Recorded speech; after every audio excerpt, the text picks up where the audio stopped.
All right, everyone, welcome back. We are here for another round of questioning with the SSP, fellow John Whitberg. I've been scheduled to do an interview with him for quite some time, and we finally were able to do that. I wanted to pull in Daniel Sala, my good friend, to help collaborate with me while I'm doing this, since I don't do this as frequently. I wanted to make sure it was very thorough. Anyway, Daniel, if you want to introduce yourself, and then we'll turn things over to John for questioning. Sure. Yeah, I'm Daniel, aka Saint Olga.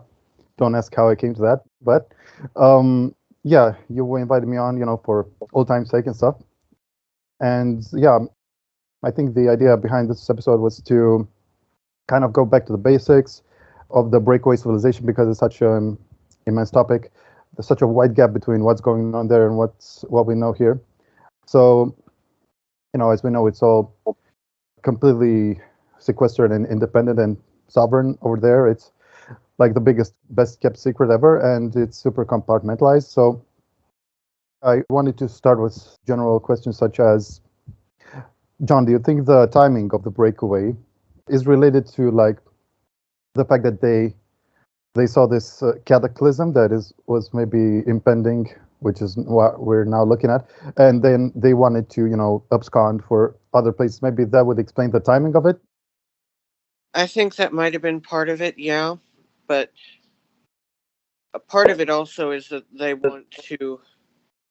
kind of want to destroy this planet so that they don't have to continue paying property taxes on it, which, I may be the first person to say this, but that's a part of it. Let's define they. Do you mean the Kabbalists, the one Yes. who came up with the secret societies? I mean, with the breakaway idea in the first place, going back to like New Atlantis, and then the Bavarian Illuminati, and then Nimza and all those, right? Yes, those people. The elites, the corporate and political elites of this planet, who are, because they're at the top, they're the people who are left in charge here, so they pay property taxes because they don't own this planet. They're the caretakers, essentially. And would it be fair to characterize them also as being in league with like the dark side of the spiritual hierarchy, or is that just too broad? Is it composed of both dark and light, would you say? I'd say it's both. I'd say it's definitely very weighted towards the dark, but there's some who aren't spiritual at all. It depends on which elite family you're talking about. So you do subscribe to the idea that white hats exist, it's just that you're never going to hear about them. Yeah, basically.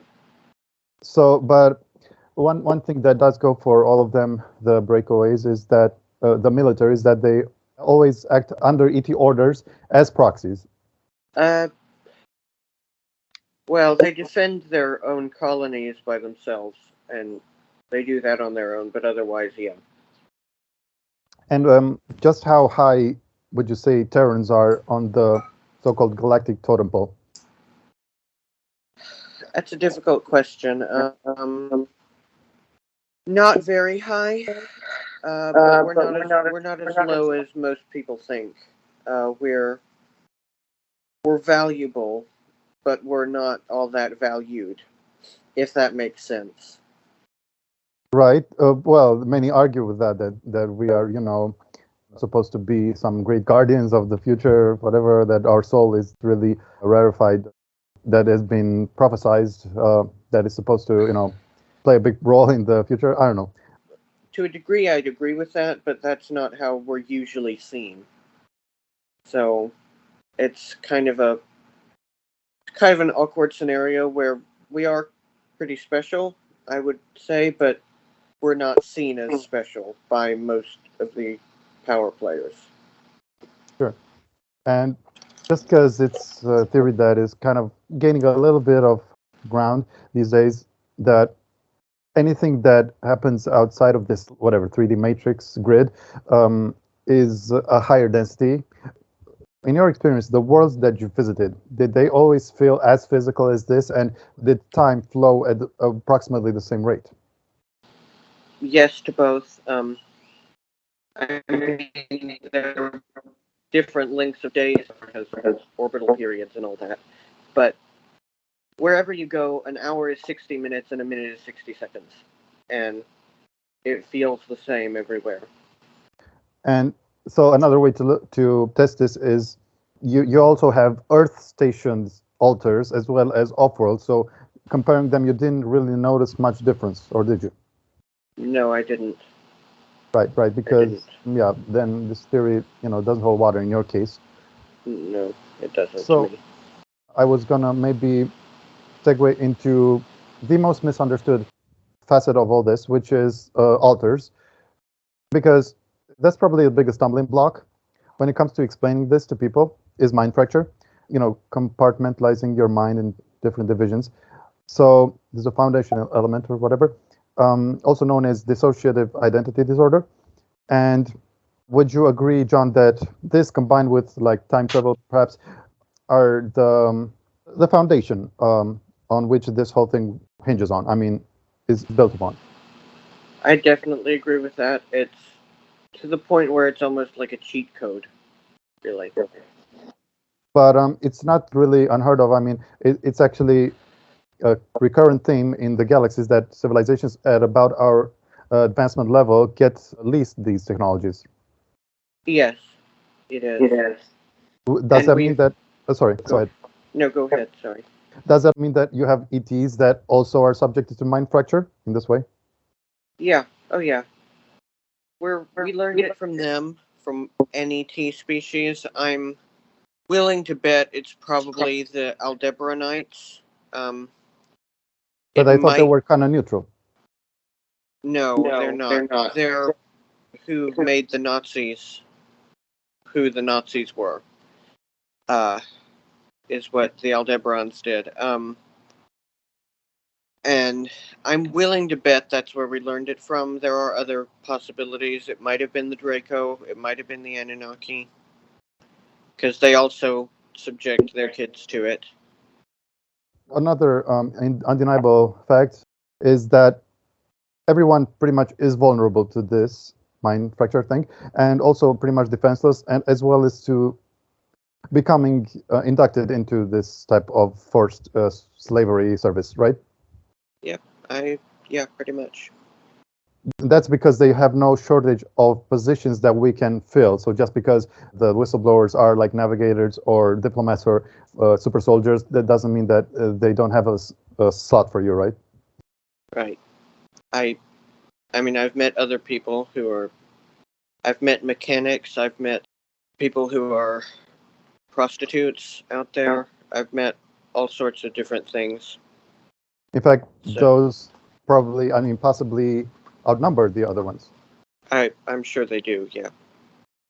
But since we want to make this more, proof-oriented, are there also physical marks that you get or certain symptoms, such as, the famous missing time? Is that a trait that is suggestive of this? Sometimes it is, but the giveaway for me is needle marks. I find them on myself regularly. I haven't looked in a few days, but I'm willing to bet I would find some because I've had memories come through of having been taken just a few nights ago.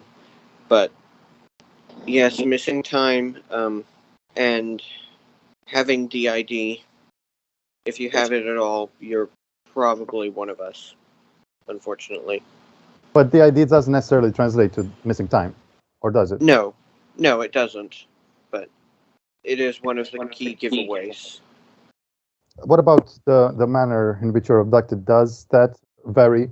And can it even be just astral, just consciousness? I'm skeptical of that, personally, but I've heard enough people say it can be that I wouldn't rule it out. But for me, I'm virtually always abducted as I'm sleeping from a portal in my room. That they open it up. I know the wall that they open it on. People come through and haul me out. Usually they'll send a microwave beam down to the house that will keep me asleep and my family, who I live with, asleep during this process. There have been a couple of times where it hasn't worked, and I've fought back, but it hasn't done any good. They'll just enter a telephone anyway, so Yeah, that's exactly. the least of their problem. But at the same time, even you said that you visited some higher, planes of existence, more subtle. And I mean, surely there is such a thing as like spiritual SSP. I mean, because we hear too many accounts of this. I mean, do you have any knowledge about that? A little bit. I do practice astral projection, and the one place I have been taken to that I think is possibly higher density is Inner Earth, because I've noticed, as I've examined my memories more, I've noticed the physics seem a little bit different there, and things have a certain look to them. Like everything is shinier down there. I don't know quite how to say it better than that, but Richer, I guess. Yeah. Cool. No, that's nice to hear. So, just how many concurrent altars do you estimate that are now activated as we're speaking? Anyway. I'm aware of somewhere in the ballpark of 30. Or, well, no, I guess now it would be 26. I have reintegrated 4 over the past 4 years. I've reintegrated 4 of them. And there's one maybe deceased whom I have deliberately not reintegrated. Because she is a very dangerous person. Oh, interesting. Well, what does happen to them once they're deceased? It's usually they'll rehome after a certain period, after they've been dead for some number of hours. But they'll stick around their body, usually for at least a few hours first. And they're usually regenerated and reactivated within that time. But sometimes they're just left for dead, and then they do rehome. And of the 26 or so, how many are in clones and how many are in original body? I know of only 2 that are in my original body. Right. And when you're in a clone, do you have to have your original body in stasis for the duration? No. Okay. Maybe in like the 20 or 30 years ago that you probably did have to do that, but they've advanced past that now. At the same time, all of these 26 are basically already have already elapsed from the point of view of your consciousness. It's just that you're getting bleed through, and correct me if I'm wrong, but they have already been time looped from some point in the past. So basically, you've already lived all these lives. No, not most of them. Most of them are, when I get updates from them, it's in real time. Well, you have updates in real time, but how could it be that can your consciousness be split in real time in so many divisions? Because I thought that, so it works that first they put you in a different time. I mean, they time travel you, and at the end of that, they return you within like a 5-minute window and the same place as well. So you're telling me that not all those 26 are looped like that? I don't believe they are. I believe this is a thing, I'm not sure it's ever been talked about publicly, but this is a new technology that they can store your fragments of your consciousness in chips. They look basically like USB drives. And they can store those for as long as they want and then just pull one out and place it into a clone body whenever they want. And it's completely independent of your life here. I guess it's similar to the Soulstone chip from Donald Marshall's testimony, except a little more upscaled or whatever. Yeah. But it's a good comparison, yeah. But do they tend to mind blank you at the end of this, or do they just rely on the fact that you have separation from your alters? They usually will mind wipe, yes. One of mine who I reintegrated and who chose to be reintegrated as a form of, basically as his own form of suicide. I have all his memories intact. But for all the others that I've reintegrated, yeah, they were mind wiped before their termination. So, yeah, I really kind of want to stress this alter thing because if we add just detail, perhaps people will understand that it's not just, even if they don't, buy it wholesale, they at least see that there's something to it and then, plant a seed or whatever. So when these memories are bleeding through, do they tend to come as downloads, or do they always happen in real time, or do you sometimes get them as you wake up maybe, or do you like make an effort to bypass the blocks, or like hypnosis or whatever, or all of the above? I don't do hypnosis, but otherwise pretty much all of the above. The most common is that I'll have little glimpses when I wake up, and then throughout the day I'll kind of push on them to get more, and more will gradually unfold to a point. I usually can't get more than a few hours worth of recall in a day. So it's kind of draining, and you have to put your whole concentration on it, I guess. Yes, very much so. It's impossible, I guess, to keep up so many. But what about your here and now life? Do you have like voids of memory, like say in childhood? Oh yeah. Unexplainable. Yeah. So would you correlate them to the SSP? Most likely, yes. I can barely at all remember being in school. I have a lot of difficulty remembering. I know I was in and out of doctor's offices constantly, but I barely remember any of it. And, typical places where you hear about abductions happening, I have missing time. So what about the alters themselves? Do they sometimes get like bleed-throughs from other alters or from your original mind? Some of them, I don't know if they have bleed-throughs through each other, but I know some of them have had bleed-throughs from me. Some of them have told me, because we do communicate telepathically, which, by the way, this is a thing, you can look up this phenomenon. This is a known side effect of DID, that your alters can communicate with you. It's not uncommon or anything with that condition, but some of them have told me they were always aware of me. Some of them have told me that when I had a near-death experience when I was 7 years old is when they became aware of me. Some of them had no idea. Some of them had always thought they were the only ones. Right. And whenever someone questions the reality of the ID, you can just point them to the most black and white case, which is the one where a German woman, when she shifted to a certain child alter, her visual cortex went completely dead, and because that alter was blind, which you can't possibly fake. She was scanned through CT scan, whatever, multiple times, and papers were written about her, etc. Yeah. So about the alters, I've heard a couple of people mention that sometimes they attach spirits, or let's say astral gatekeepers, to them, and it's so to make it more of a complex maze for you to not be able to get out. Is that accurate? I believe so.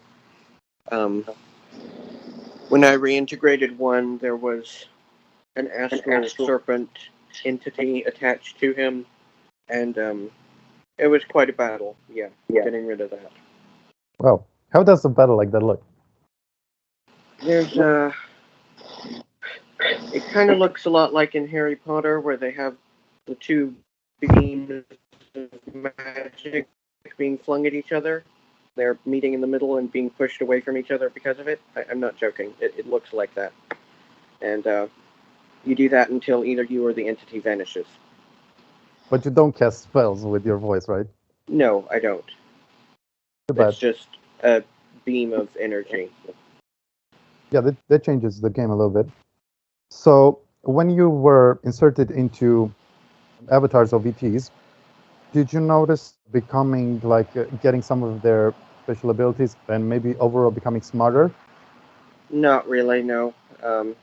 I'm not sure that they can actually insert us into actual ET bodies. I think that they have to use that they make clones of us and then genetically alter them to look like ETs. Oh, really? Because yeah, I think that's what's going on. Because I'm not sure that The I don't alien think can hold our I- frequency, yeah, or vice versa for that matter. not for extended periods anyway. Yeah. Wow, that's another premiere. But do the ETs also fracture humans, or is it mostly humans who are fracturing the humans? It's humans fracturing the humans. There are ETs who will buy up alters on the galactic market, but they aren't making the alters, at least not of us. If it's of themselves, then yeah, sure, but not of us. Mm-hmm. And this programming, I'm guessing, is now completely done according to each person's proclivities and skills and tendencies. Is it pretty much an automatic process now where they can envision what you're best suited for? But I'm guessing it wasn't always that way, right? No, it wasn't, but these days, yeah. The people I know who were programmed in the early 90s and later have said it was a very automatic process. In fact, yeah, I also heard that Johann Fritz and many others said that it's less trauma-based and more so based on VR. And just this year, I found out that apparently they have even moved on for VR to some degree to use gaming to reformat our alters. The most popular, the most violent games, to just keep you in this vicious cycle. Would you give credence to that? I'd say it sounds possible, yeah. So when it comes to the most prized qualities, is it traveling in like subtle planes, or is there like a clear set list of things that they're looking for? There are many things that they look for that are useful. Telepathy is highly valued. The ability to travel interdimensionally is highly valued. And let's see what else. Remote viewing is valued. It's not uncommon, but it is still very useful. And let's see. Affecting the material world, maybe telekinesis and stuff? Yeah, that's actually quite rare. So quite valuable. And there's a phrase I'm trying to remember. I can't quite. Pyrokinesis. Fire. Yeah, because they also abilities. apparently split you by elements. Is that a thing with you as well? Because they identify which one of the air, earth, water, fire you belong to. I don't know. That's a good question. I'll have to look into that. But they also sometimes surprise themselves and discover like hidden talents that you have. So it's not all rote. I think you mentioned that in Montag they discovered something in you that they were excited about. Yeah, they discovered that I connect to ancient technology, which is a pretty uncommon thing, because it wasn't really designed to be connected to by anyone other than the people who made it. So I happen to have a certain DNA cocktail that enables that. So yeah. I'm guessing AB negative because you were also in Looking Glass, Yeah. and you said 90% of Looking. Yeah. By the way, I found out that's a mixture of definitely grays and, from what I best can tell, reptilians, maybe draconians, I don't know. But because A is for reptilians and B is for grays, which is more of a hive mind thing, and of course the fusion of them is AB, I guess. Okay. Max Spears said that anyway. I'm just going to continue the last interview here, which is like, how much does genetic memory play a role in SSP, such as spying on your soul groups? Is that a feature, or is that just more of a minority? That is something of a feature. Excuse me. They do examine your past lives and things like that. They have this device that is it looks like a gold pyramid, about maybe 6-7 inches high, and they put it on top of your head, and it projects your past life out of itself. So they do that, and they do, to some extent, send you on that. But that's just looking. for their benefit, but you're also a witness. So could you see some Yeah. juicy details? Yeah, I could. I had some pretty tragic ones on Earth, I know. One that sticks out to me because I still sometimes feel physical effects from it is when it was a female past life, and I was a concubine in the emperor's court in China. I believe it was during the Ming period, and I had bound feet, and I still sometimes get pain in my feet from that. Whoa. Yeah, and I had but most of mine were ETs. Most of them were pretty normal people, but some of them were pretty wild. Like I've mentioned this before, how I had past life as Sobek. Yeah. And there was one who was he was something of a genocidal maniac, actually, and I'm probably still working off the karma from that life. I don't know what his/my name was, but he was a giant kind of. I think he was a hybrid of something very human-like and some sort of reptilian. I don't know what species, but he was a brown Hulk, basically, but he had scales. He didn't have human-like skin, and he had reptile teeth, so whatever that was, it was pretty bad. So were your majority past lives reptilian? A lot of them, yeah. But And were there some really out there ones? I had one where I was something of an eldritch abomination. I wasn't as big as your usual eldritch abomination, but I did look like that, just a big mass of eyes and tentacles. And that was actually one of my more recent ones. So, yeah. So these keep occurring, but you have a string of them that happened on Earth and no other place because you're kind of stuck here, I'm supposing. Yes. So the more wacky ones were further back in time. Yeah. Or is there even like a linearity to them, or are they more parallel, more, non-linear? They're more or less linear. This one, whenever this incarnation ends, if I end up in my next form somewhere where they examine them, this one is going to look super non-linear because of all the time travel and all that. But that isn't the normal experience, so most of them were fairly linear. Mm-hmm.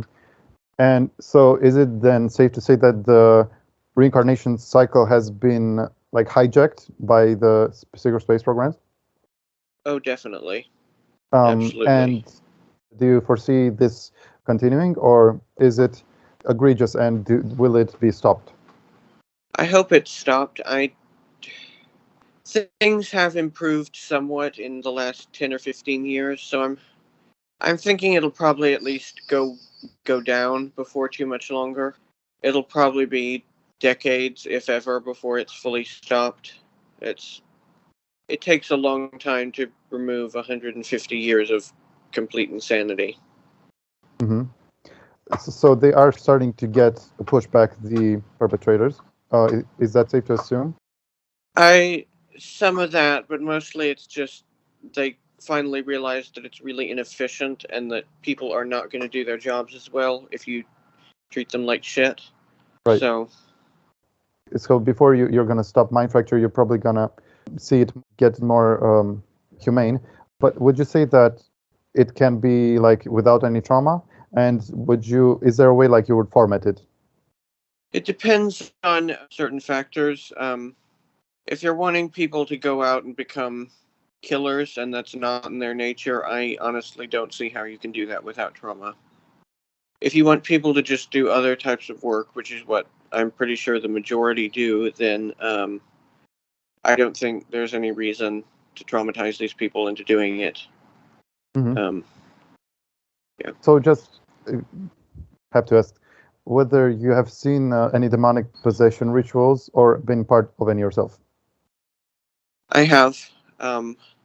It's part of the This is a thing I can't really say too much about for my own safety, but I have witnessed Moloch rituals because of my family that on the surface, and I don't think they're even aware of any of this. They're normal people, but they also have alters who are part of the family business.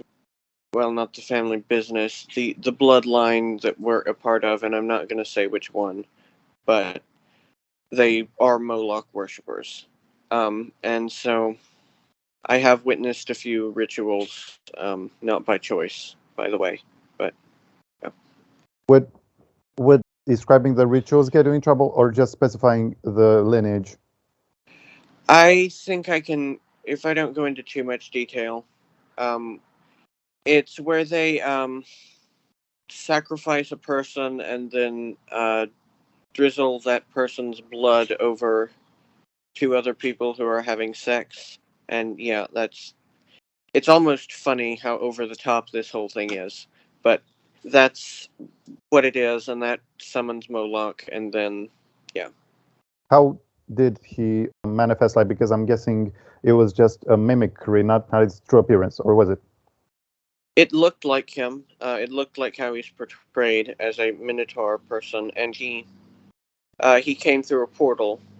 Um, and by the way, he is not a god at all. He is an ET. He's a very powerful ET, psychically. So I can see how people who were as primitive as the people around when he started showing up here would probably have thought he was a god. But And what was the end goal of the ceremony, and how did it tie in with the SSP? the end goal is that he comes in and he gets pleasure from this ritual, and then he'll do favors for the people doing it, usually for the master of ceremonies and his lackeys, or her lackeys in some cases. There are sometimes where it's a mistress of ceremonies. And he'll do things like mind control people into being willing to have sex with this person. He'll make arrangements. I don't know what exactly he does, what power he has to do this, but he'll make arrangements for them to get large amounts of money and things like that. And it ties in with the SSP because, for one thing, most of the assets are of one of the bloodlines.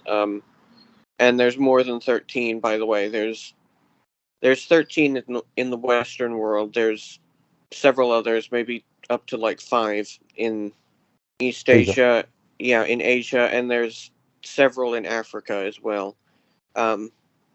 So that's part of it, and also because it was part of the mind fracturing process that everyone goes through. Okay, what about the many human hybridization programs? Do you know anything about them and how long they've been going on? They've been going on, I imagine, for as long as humans have been around, because we were part of the reason we were created with so many different ET genomes mixed into us was so that we could interbreed with a lot of different species. That's part of the valuable thing. And how many do you know about? Oh gosh, at least hundreds. Most of them involve less than a dozen people who are specially selected by a species to interbreed. But some of them, you often hear about the Greys. That one includes many thousands of people. The Zeta Reticulum Greys, I should say. There are several of the reptilian species who do it in pretty big numbers. The Anunnaki do it with the elites. So there's a lot of elites that are half Anunnaki. Yeah. Okay, so let's just do a quick run about simulation theory and visualizations. Do you believe you have gotten a technique to differentiate between implants and real memories? Yes. I will connect to my subconscious when I'm examining a memory, and I'll say I want all the veils removed, and usually something will go away. Usually not the whole thing is a cover, because they've tried doing that, and for some reason in my mind it just doesn't take. But they can put in elements that are screened over, and so those will melt away, and then I'll just see what's really there. So how often do they do these implanted memories? Because it's kind of the darkest aspect. I want to drive home the idea that these programs are happening in the same reality, and they're relevant, and they're behind so many events on Earth that are unexplainable. And for them to not believe that we're talking about like this secondary or pocket reality, that's why I'm stressing this implant thing, implanted memory. So because they are frequent, right? Like the CIA and other agencies plant memories just to defame people in the community. Yeah. Oh, yeah. I'm sure they do that. I've witnessed it in a lot of people who I've spoken to at various points, and I think that they're doing that to some extent to the regular population to cover over major events. Like, I personally, I think there might have been times when like ships have landed in public areas or things like that, and the CIA has then tracked down whoever witnessed it and put in a screen memory. And for most of the population, they're never really going to notice if they have a screen memory, because it's not on their radar as something that they should be worried about, for one thing. And for another thing, they do it pretty well these days. So unless you were purposely examining for them, you're not going to know. Mm-hmm. So that's, I believe, that it's being done to some extent, even on the everyday population on occasion. So do you ever struggle yourself with believing whether, the SSP is reality, or do you have like what are called anchor memories that are indistinguishable from your, here and now memories that make it completely beyond any suspicion? I do have those, to be honest. These days, I'm a lot more prone to questioning my here and now memories than I am my SSP ones, because I've realized in the past few months that most of my life here, or what I thought was my life here, has been a complete fabrication, and that everything in my life has kind of led up to this. And To you disclosing, you mean? yeah, to that, and but also to a lot of the ways in which I suffer has been planned out, and things like that are very little of it is any good. Mm-hmm. And so these days I've begun to question my life here more than the one I have out there. Of course, you don't just have one life there, you have dozens, but... Well, yeah, but yeah. So what are the average lengths of these, what are called career returns, in your case? Most days I just get taken for one-off missions, which can last anywhere from a few hours to several years. But sometimes I do get taken for a full career return, which is generally, in my case, is generally a 60 and back. Sometimes there are 20 and backs with Solar Warden and with the various intelligence agencies on Earth that I'm not going to name. And by the way, not all of them are American either. I have alters who work with Chinese intelligence, British intelligence, Argentine intelligence, and several others. And I seem to remember that they even do artificial personalities, they embed them. And how frequent is that compared to your normal self? It's not frequent. They do that usually to cover over some discrepancies. Like, for example, if the alter is of another gender, then they'll insert an artificial female personality over that, so that I won't be uncomfortable being in a female body. Or they'll do things. They'll download a childhood into that altar, like a screen memory childhood that also shape their personality and things like that. But that's not common for me. So you're telling me that these screen memories can last up to years, or is it just a kind of highlight reel that you can access when you're that clone? It's a highlights reel, and they always have an explanation for why you don't remember more than that. Mhm. It's like, oh, you had a really traumatic childhood, you blocked it out, or oh, you got really sick at this point and you were brain damaged in some way, or something like that. They always have a reason. So that's kind of a tip-off that if your memories are very shortened that way, you're justified to suspect something. And also it Yes. shows that they don't have quite the technology to do really lengthy false memories. Otherwise, they probably would, right? Yeah, I'm sure they would. Okay, and also, you might be the only one who mentioned that they even split particular altars for single missions or short-lived, just to fulfill one specific target. Is that true? Yeah, that's true. Some of these missions are really hyper-specific, and so they'll create an altar that, like, for example, I had one who he was genetically altered to look like the son of this one ICC guy and get in there to assassinate him. He was only used that one time, and he suicided at the end of it because, yeah, and that lasted for maybe 3 hours. Well, yeah. Okay, so how about we go over the more obscured altars that you have that aren't, for various reasons, liable to give us like full-length episodes. So one of them is the Looking Glass Handler. Could you go over how what it was like to be that? Because don't really hear, which also is nice confirmation that you have all sorts of ranks that you're sought out for in the programs. Yeah, the Looking Glass Handler, I still don't know his name, but he was a handler to various elite kids of some of the families, and he was teaching them how to use the Looking Glass device. Should I name names? Yeah, Just if they're big celebrities, so it won't hurt them. Yeah. Bush Jr. was one of them when he was a kid. Young Obama was in there. You mentioned a well-known singer. Oh, yeah, Mustaine. Dave Mustaine of Megadeth infamy was one of them. And he... I remember he was an insufferable brat, actually. He was nearly impossible to wrangle.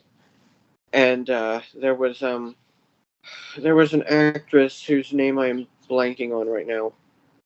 So what does this tell us about these celebrities? That they're in the projects as well. That they're Uma Thurman is who I was trying to think of. A lot of them I think are read in, and that they do know at least a little of what's going on. Because look at the movies that they make. In a lot of cases, yeah, and the music that they write. But whether they know that they know this stuff, or if they think that they're having like weird dreams, like most people do, I don't know. We may never know, but yeah. So next up we have Michael, who is a scrapper on Mars and was recruited by Black Owl. Could you define that a little? Yeah, Black Owl was a task force. It was like one of these task forces that people are often talking about that are rescuing kids, except that Black Owl actually wasn't, it turned out. It turned out that the woman who was at the head of it was actually just re-trafficking them into a different project of her own creation. And Michael flipped out on that, and Black Owl was disbanded when everyone figured this out. And the last I saw him, he was hiding on Neptune, or on a moon of Neptune, and someone charged into his apartment and machine gunned him. And I have not heard anything more after that, so I'm pretty sure that he was permanently killed, and that he is rehomed to someone, somewhere. A different altar than me. So does that mean that you have task forces that rescue children that are not just deceptive? I assume so. I really hope so. Mm-hmm. So next we have the CIA remote viewer, which was interesting, except he refuses contact with you. Could you go over that? Yeah, he says for his own safety, he refuses contact with me because he would be killed if he was caught talking with a whistleblower of any kind. And I don't have most of his memories. I have enough that I know he was deployed in Argentina, then later China, and he now operates out of a black site because there was a debacle in China where his cover was blown, and so he can't be seen in the field anymore. So he's on Earth and he's a full career return, and if something bad happens to him, he gets thrown in a med bed, or is he not that up the chain? No, he's not that up the chain. Okay.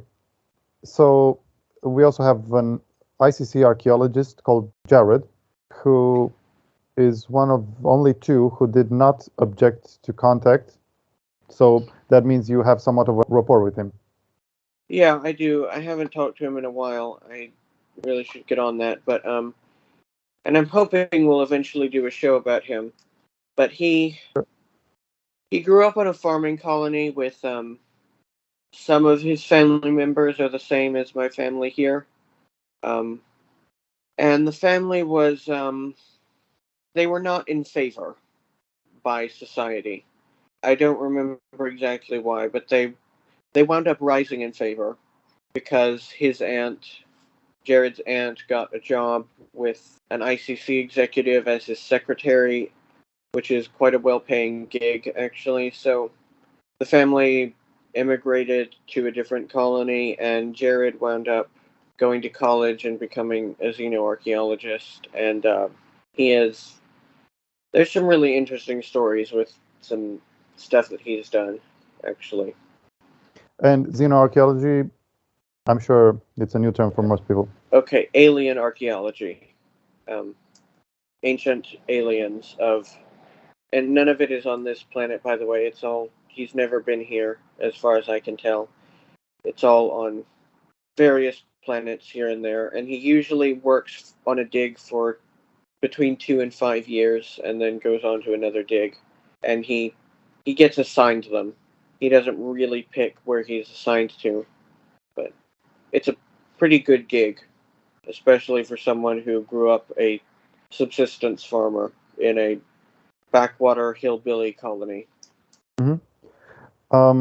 And he just so happens to be gay. Yes, he is. Which is, that's been really a weird experience for me to remember that, because I'm one of the straightest people you will ever meet, I think, in the here and now, but he isn't. Which I don't, by the way, I don't have any issues with this. He's more than welcome to be that way. It's just a very strange experience to remember what that's like, that it's me, but also not me, you know. Yeah, maybe it'll give you, some extra understanding for your fellow, LGBTQ member. But just quickly about the deep underground military bases, do you have alters in them? Because they're also quite mysterious. I have one alter, the one who works for Chinese intelligence. It's a she. Her name is, her English name is Marina Tam. Her Chinese name is Tam Longhua, which means, I believe that means flower dragon. Can't remember what Tam means, but anyways, she works in one, all the time, I believe. I've never seen her on the surface. And was it just a series of tunnels, like a ship more so, or was it like an open city? It was more like an open city. It was in a massive cavern. Like, the ceiling of the cavern was easily half a mile up, if not maybe even more than that. So it was buildings down in there, and it did have pseudo streets and things like that. And What it was was the a few... general vibe? Sorry. The general vibe, not unpleasant. Of course, there's always someone down there who's like, man, I really miss the sunlight. But that particular dome was fairly average. I didn't see any people being trafficked into there or anything, so it was purely an operational outpost. But weren't there also civilians? No, I didn't see any. Everyone was in uniform or was in. Well, there were civilian contractors, actually, now that you mention it, so yeah. And do these people live there 24/7 or do they commute? I think in this one, pretty much most people live there 24/7. And do these domes communicate with each other all the time? And I'm guessing you are also tasked to travel to others, right? Yeah, well, Montauk was a dome, really, and we traveled to different domes from out of Montauk, so yeah, that is a thing that happens, and yeah, they communicate. That's a very normal thing. And how does it compare, for example, with the off-world underground colonies? And does it also have really tight-knit relations with the off-worlders, or is it more isolated? There are tight relations.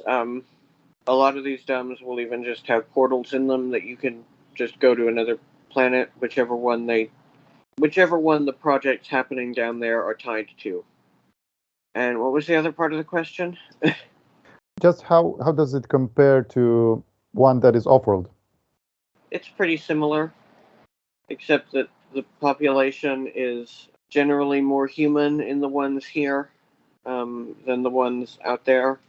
And I think the off-world ones usually have a somewhat better vibe, as a general rule.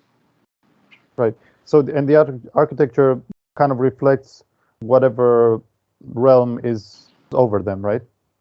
Yeah. But they're Well, and always a lot high-end of the technology. yes, always that I've seen. Were you going to say something about the architecture? Some of them are also ancient ET bases that we've just moved into. So sometimes it's not always Terran architecture. Oh, cool. Yeah. All right. So I'm sure this is a long shot question, but have you heard of First Earth Battalion, a faction that's supposed to operate only in the spiritual planes? I've heard them mentioned on interviews. I don't have any memories from the projects of hearing about them. The one thing that I've heard of or that I've encountered that you could compare to that would be at Montauk there were several people who were astral travelers, and they did all our work for us in the astral. There was I think there was only like 5 of them at any given time. Yeah, that's really good. So let's just jump into the more otherworldly affairs. So we've already gone over the early breakaway history, as early as 19th century, if you go linearly, and then up to the beginning of the Germans going in and out of time and then replenishing their colonies that way. But you haven't yet gone into that much detail about a really landmark event, which was the Black Terror, which was called that way because of the uniforms. And do you mind sharing more about that?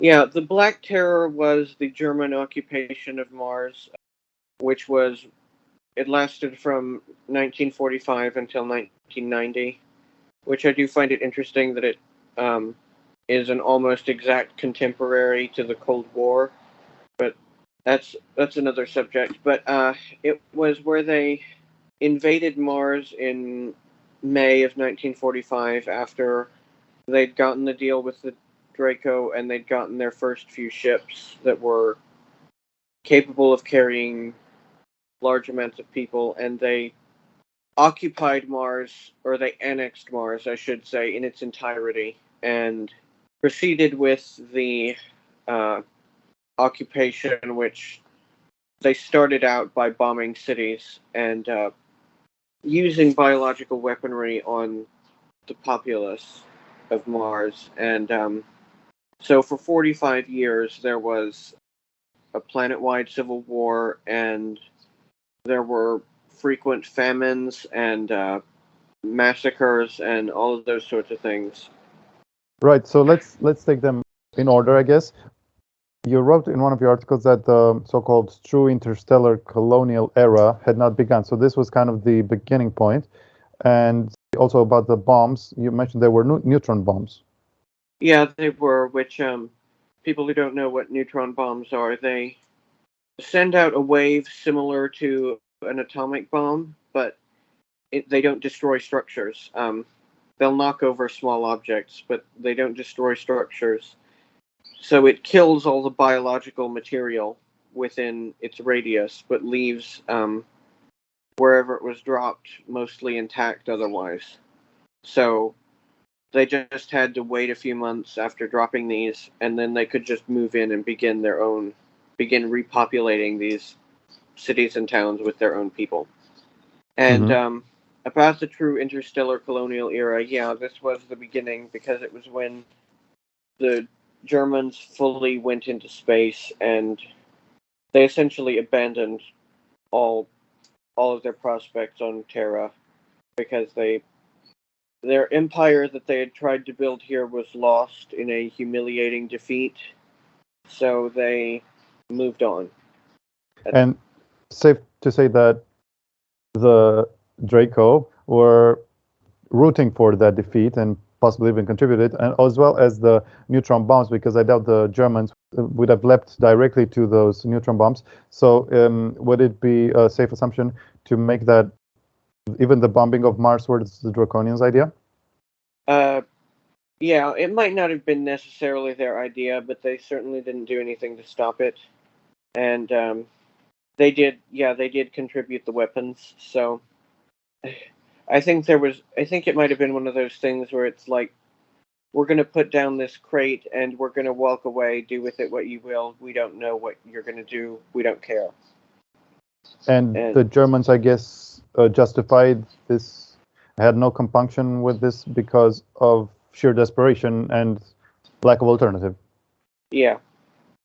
Did they face much retaliation, the Germans, in the process of this? Oh, incredible retaliation. The locals fought back a lot, and it was a lot like the Vietnam War, where the Germans had assumed it would be an in and out thing, and that they would be able to just kill off these quote unquote barbarians quite easily, but they didn't know the territory they were on, and they hadn't fully realized how many people were already there, so it wound up being a very protracted and violent civil war that ended in both sides took huge losses, and yeah. And I guess the sides are the same ones that are often mentioned, which are the upright velociraptor beings, the reptilians, which are more spiritual now, not so technology-based, the ant-like mantid creatures, and the Mars native humans. Is that true? Yes. Okay, and so they also, if I understand correctly, the Germans were insidious enough to even use some of their Earth tactics against them, such as V2K and propaganda, to pit them against each other. Yeah, they did that. They would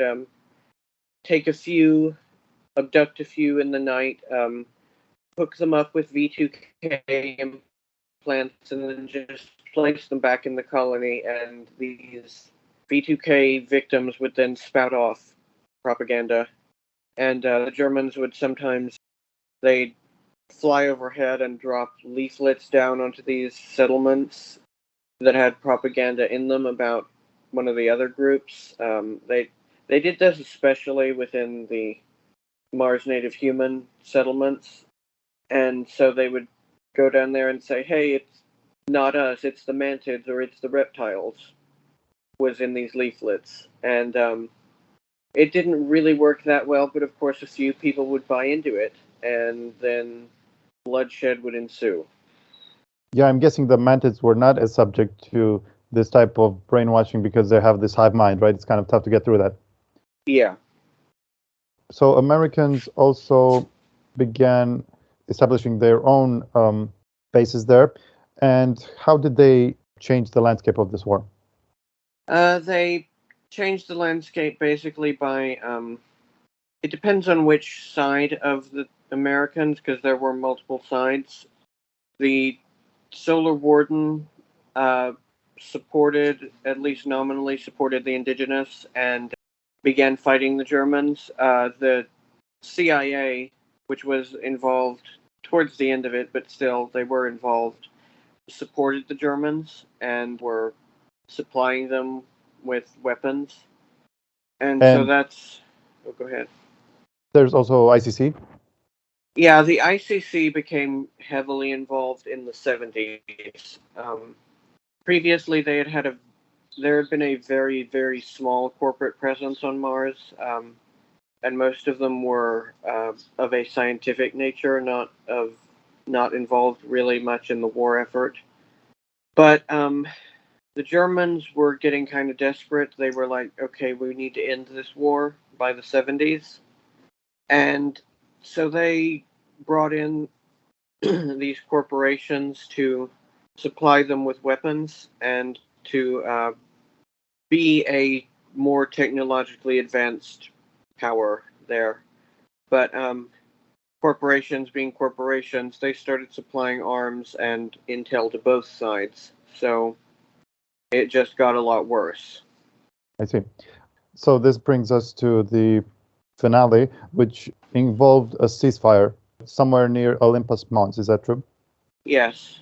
It was in 1990. There were a lot of attempts at this throughout the 70s and 80s to call for ceasefires, and people would agree to them, and then within an hour or two, they were right back at it. But there was one that finally stuck, which was in the Olympus Mons province. I believe it's a province. And a treaty was signed by all sides that it had territory cessions, CESS, ceding territory to all the sides. And so it wasn't particularly generous to any side, but at that point they were kind of tired of everyone dying, so they resigned themselves to it.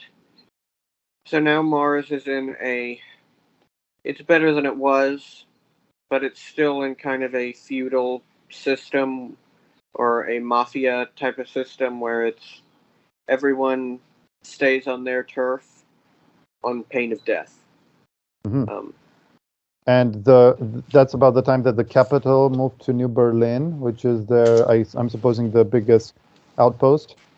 And yes. I was curious, because this is such a wide span of years, if you can explain how you came into this information. Was it through the eyes of an altar, or was it looking at like archives through what's his name, Heinrich, or what? Both. Some of it is through Kyle's eyes, because he was time traveled quite a lot into different parts of the Black Terror, and then through Heinrich's eyes, he grew up in it.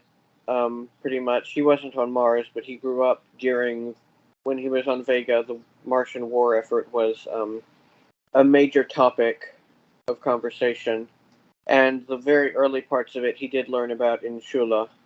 Interesting. And I can still remember from his Shula watching archival footage that someone had brought in from the 1940s, from the very early era, of people still wearing Wehrmacht uniforms and carrying Wehrmacht weapons fighting Martian indigenous species, it's quite a bizarre juxtaposition to see. And the quality of the footage was totally lifelike, not black and white like we would assume from 1940. It was about what you would think. They didn't get more advanced photographic equipment until the 50s, I think. So they were still using cameras from the 1940s in that really early archival footage. Makes sense. Yeah. And you also referenced a certain amnesty, galactic amnesty for these war crimes that was granted to the Germans and to these others. Did it change things, and was it hard to get that? Does it offer benefits and stuff? Yeah, well, the main benefit is they became immune to prosecution, and yeah, it took them quite a while to get the galactic authorities to agree to this, or not the galactic authorities, the authorities within our local quadrant of the galaxy, actually, and yeah, it was pretty hard to get, which is probably why it took so long to find something they could all agree on. It seems like a wonder that they even got it, considering that, as you mentioned, of the indigenous Martians pre-war, 30% of them got killed. Is that right? Yeah. And among the Martian indigenous humans, that number goes up to around 70%. That's an absolutely insane amount of carnage. And What about the German losses?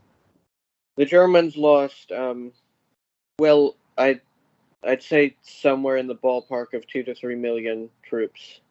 And a pretty good number of civilians, because settlements were very frequently attacked. So, yeah, they lost quite a lot of people too. In fact, it was them losing so many people that incentivized them to, it gave them the idea to do the Valkyrie missions. Quite probably.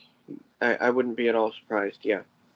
It was that, and also, in general, colonies were struggling from a lack of genetic diversity, and they were realizing, okay, we don't have enough people to bring our populations up to replacement levels.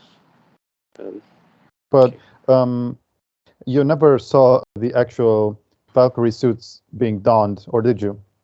No, I did not, that I can recall. That was probably just in their early test bed period. Yeah, maybe. Probably. Anyway. I did see photographs of them. Oh, really? Once. Yeah, in the archives, I did see some photographs of them. Could you describe them?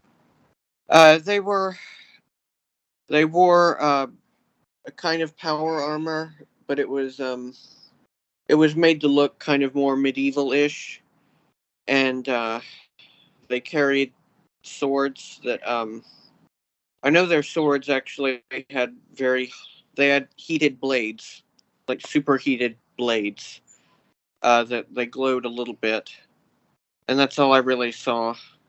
We weren't really told that much about them. They were considered kind of a blip in history, in the Breakaway's history, because it's so vast, so we didn't really know that much about them. But were they not covered in gold, the armor? Not the ones that I saw. I see. But did they have the little wings on the helmet, the crown, or yeah? Yes, they did have that. And while we're on Mars, the Google Mars and orbiter footage, would you say that it's being manipulated, or is it more that the bases are cloaked, or is it the third option, which I'm not even, I mean, I shouldn't even ask, but the third theory is that it's in a different density and that's why it's invisible. I don't agree with that at all. I think that it is a matter of cloaking, because I have memories of patrolling around on the surface of Mars, and you couldn't see them because they were cloaked. You had to know they were there, and you would walk up, and they would remove the cloak just long enough for you to step through it, or for you to walk in through the gate or whatever, and then they would immediately put it back up. So they're never uncloaked for more than a few seconds at a time. And so I don't really think it's Google Mars's or NASA's fault. But if you roam around Mars, are there not plenty of architecturals and maybe other ET outposts that would be visible that are not having this holotech? Yeah. Yes. So I guess you're right. There is definitely some of that stuff being covered up. Yeah, but it's important to point out also that it's a combination because the holographic shields, they are completely invisible all the way until you actually strike through them. Yeah, totally. Mm-hmm. And I guess by now Mars has too many programs to even keep up with, right? And everyone goes there at one point. Everyone at the SSP gets trained there. But it's contentious whether it's still the capital of the Germans. Yeah. I don't know when this contention rose up, but there is another New Berlin. I don't remember. I think we did talk about it a little on a previous show, but it's on Centurion in Alpha Centauri, and it has the same name. It's also called New Berlin, and they also claim themselves as the capital, and it's a topic of cultural contention as to which is the true capital. Yeah, some say it's even Antarctica, New Schwabenland. Yeah, some do say that. As you could call them, are traditionalists. Okay, so let's dive into just the overall Breakaway picture, and also how it meshes with the ETs, because they're kind of inextricable, I guess. And so I'm going to start with religion, whether they adhere to any, and whether they have a strong sense of spirituality out there in the Breakaway, and if they're influenced by like ET religion, if there is such a thing. Yeah. Okay, so among German colonies, the religion is generally a form of Norse paganism, and this can vary quite a lot. The way that they practice it varies quite a lot depending on colony. In some of them, it's very similar, if not identical, to how most Norse pagans worship here. And yes, people, if you didn't know that, there are still Norse pagans on Earth. But in some of them, it's wacky, I would say, where they engage in there's a colony known as New Atlantis where for their religious practices they do DMT, and then they have orgies, and that summons otherworldly beings that you could call them gods, and they are, I mean, I don't like to use the term gods for anyone, but on the other hand, they are like higher dimensional beings that can create and destroy small universes at will and perform what we would call miracles. So, like, I guess I don't know what else you would call that, really. Right. And so they do that, and there are a couple of colonies, the more elite ones, where their practices are very dark, where they practice sacrifices of humans and or animals and things like that. Did any of our more fringe religions transfer over, like say Scientology or something? Not in the German colonies, at least that I've seen, but in some of the colonies of some other nationalities, yeah. There are still, in some of the Russian colonies, there are still Orthodox Christians. In some of the Israeli colonies, there are still Jews of the various schools of Judaism. I don't know about Scientology. There are also a couple of them that have fallen to religions that are basically like transhumanist death cults, for all intents and purposes. So I guess they're way into augmenting their bodies. yeah, they augment their bodies, and they have a kind of a neural net system. That's not the right term, because they have a system that they can upload their consciousness into the net and become part of an ever-growing collective mind when they die. They've built their own god, basically. Wow. Is this happening on German territory or no? This is an American colony where I saw this. Yeah, and how would that unfold? Because it's a scenario that's kind of looming here as well. Was it a really unpleasant affair? I don't know much of the history. What I was told is that they were a pretty average people, but that they stumbled across this ancient technology on this planet, and that some of the people, when they realized what it could do, they began worshiping it, and that it then spread throughout this colony. And most of that planet, it's a pretty small little, like Pluto-sized maybe planet. Most of the population there is American colonists, so they also, I guess, have temples as well, which they attend and do these practices. Yes, they have a temple, or they have several temples, but there's a main one that they take pilgrimages to, where there's a massive black and gold pyramid in the center, and that is that contains the motherboard for their system.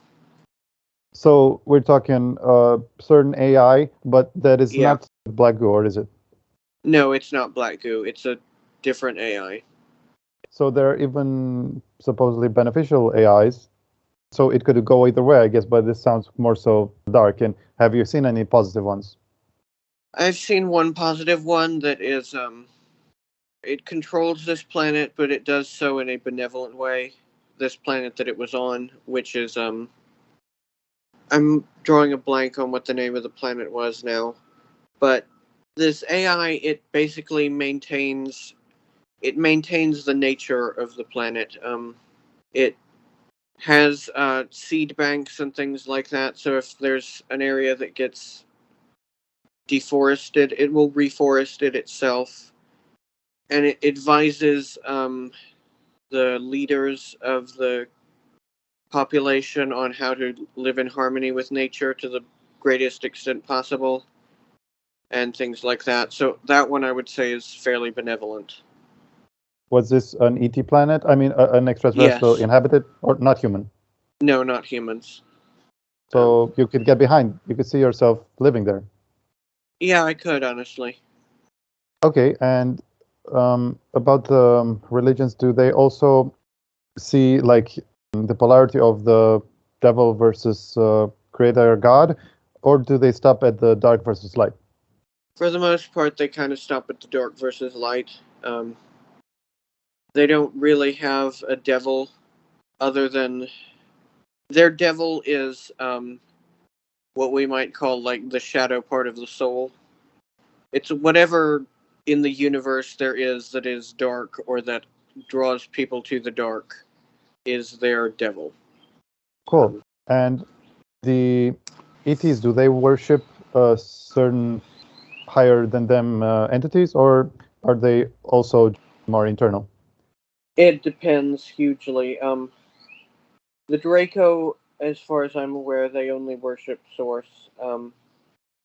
The Anunnaki do worship, I don't remember it very clearly, but the Anunnaki do have a pantheon. The Zeta Reticulan Greys, they worship an AI of some description. That is a female AI who is very nasty. The Aldebarans pretty much worship themselves. Well, they practice ancestor worship, and they say that like the ancestors were leading up to them becoming godlike, which is how they consider themselves. Let's see, who else? What else? Oh, the Rigelians. They have a very interesting religion, which is pretty much the people can look up the Raelian cult. That's the Rigelian religion. They're the Elohim worshippers. Yeah. They that their founder was visited by a Rigelian woman who told him about all this and convinced him of it, and he started a cult on it, as one does. So it's what is describing is factual, but it's slightly warped, would you say? Yeah. Mm-hmm. Did you vibe with any of these religions yourself, or does it depend on the altar?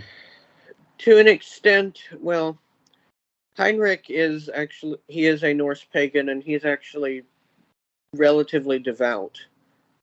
He takes it pretty seriously. My other altars, not so much. Tam Longhua, I know, is a lapsed Buddhist.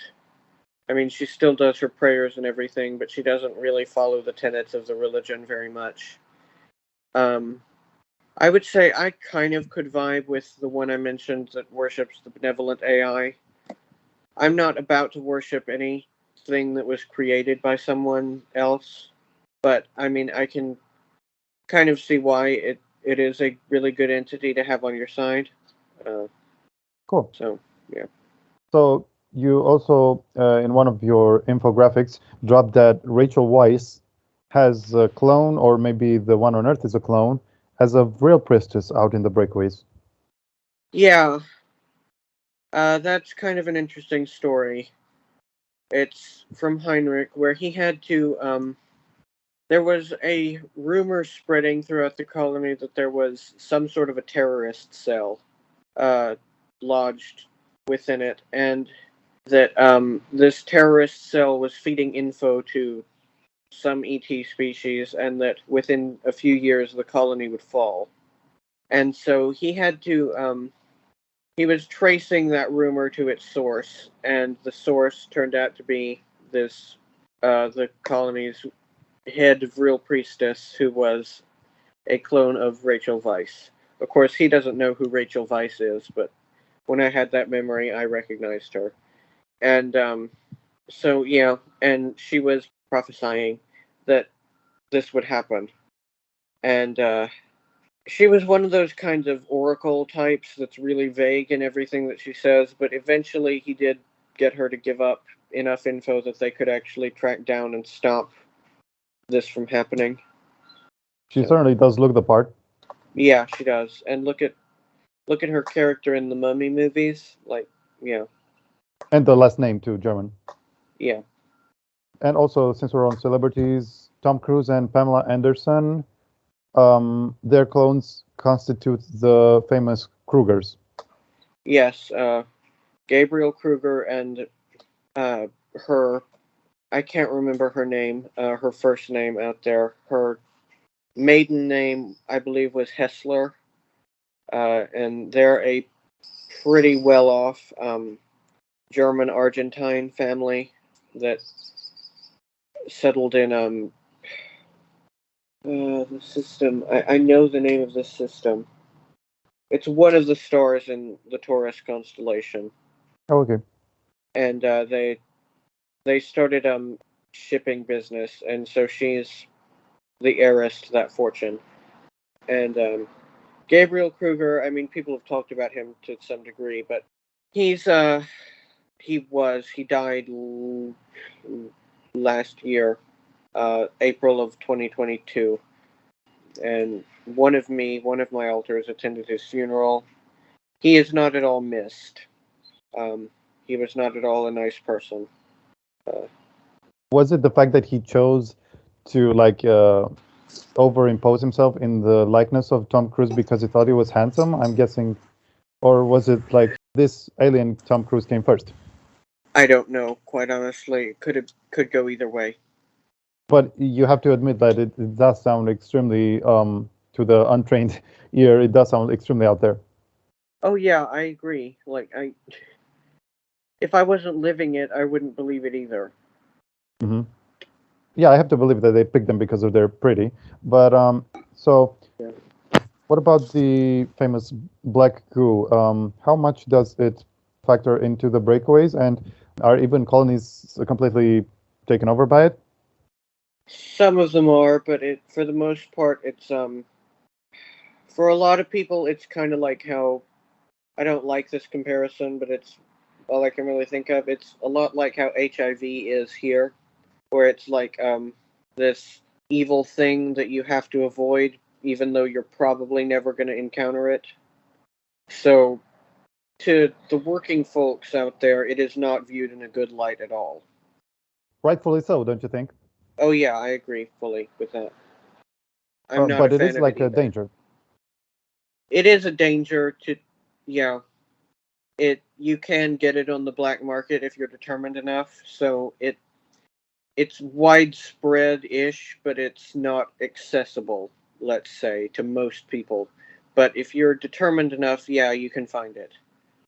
The most likely way you're going to encounter it is through your boss or some elite person who is your overlord having ingested it willingly. So those people are not people who your average person is going to be fond of, even without black goo. But with black goo, it makes their dickishness 10 times worse. So, yeah. So you've seen before and after examples of people who have ingested it? A couple of times, yeah.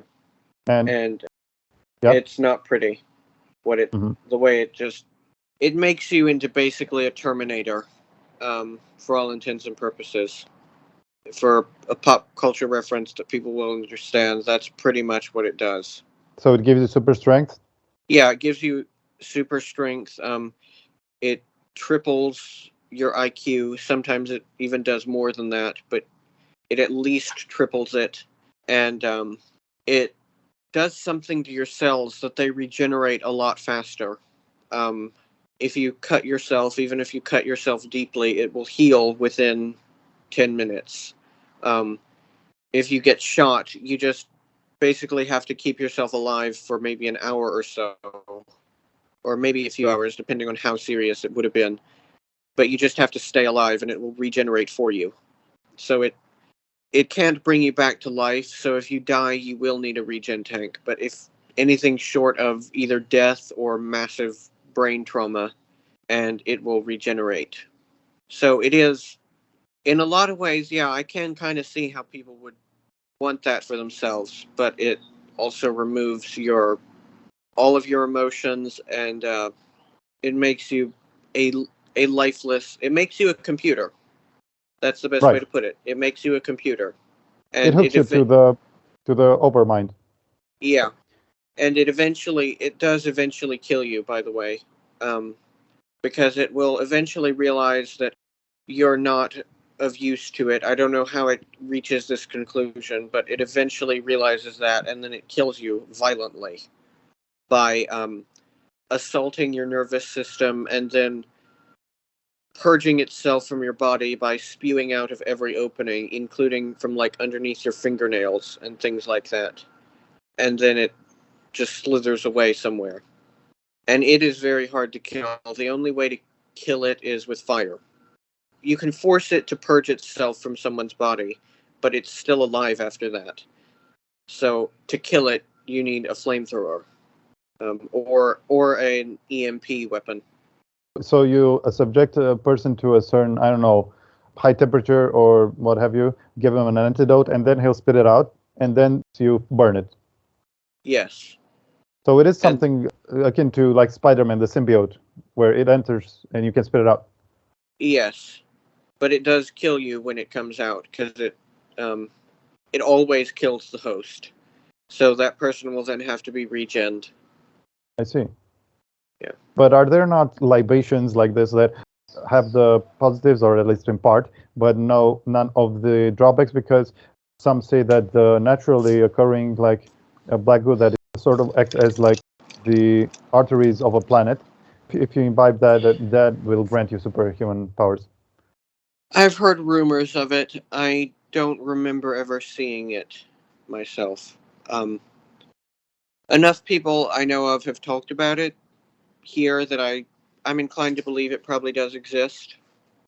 If it's as good as people say, then if our society had access to it, then it would become a utopia overnight. And of course, the overlords are not going to allow that to happen. So, so there's nothing else that is quite like it, like other AIs that take you over that way. Or is it Black Goo is it the biggest threat in the galaxy? I wouldn't say that. I'd say the biggest threat to the galaxy is self-destruction through the use of biological and chemical warfare. Black Goo, I would say, is probably up there, because it is spreading.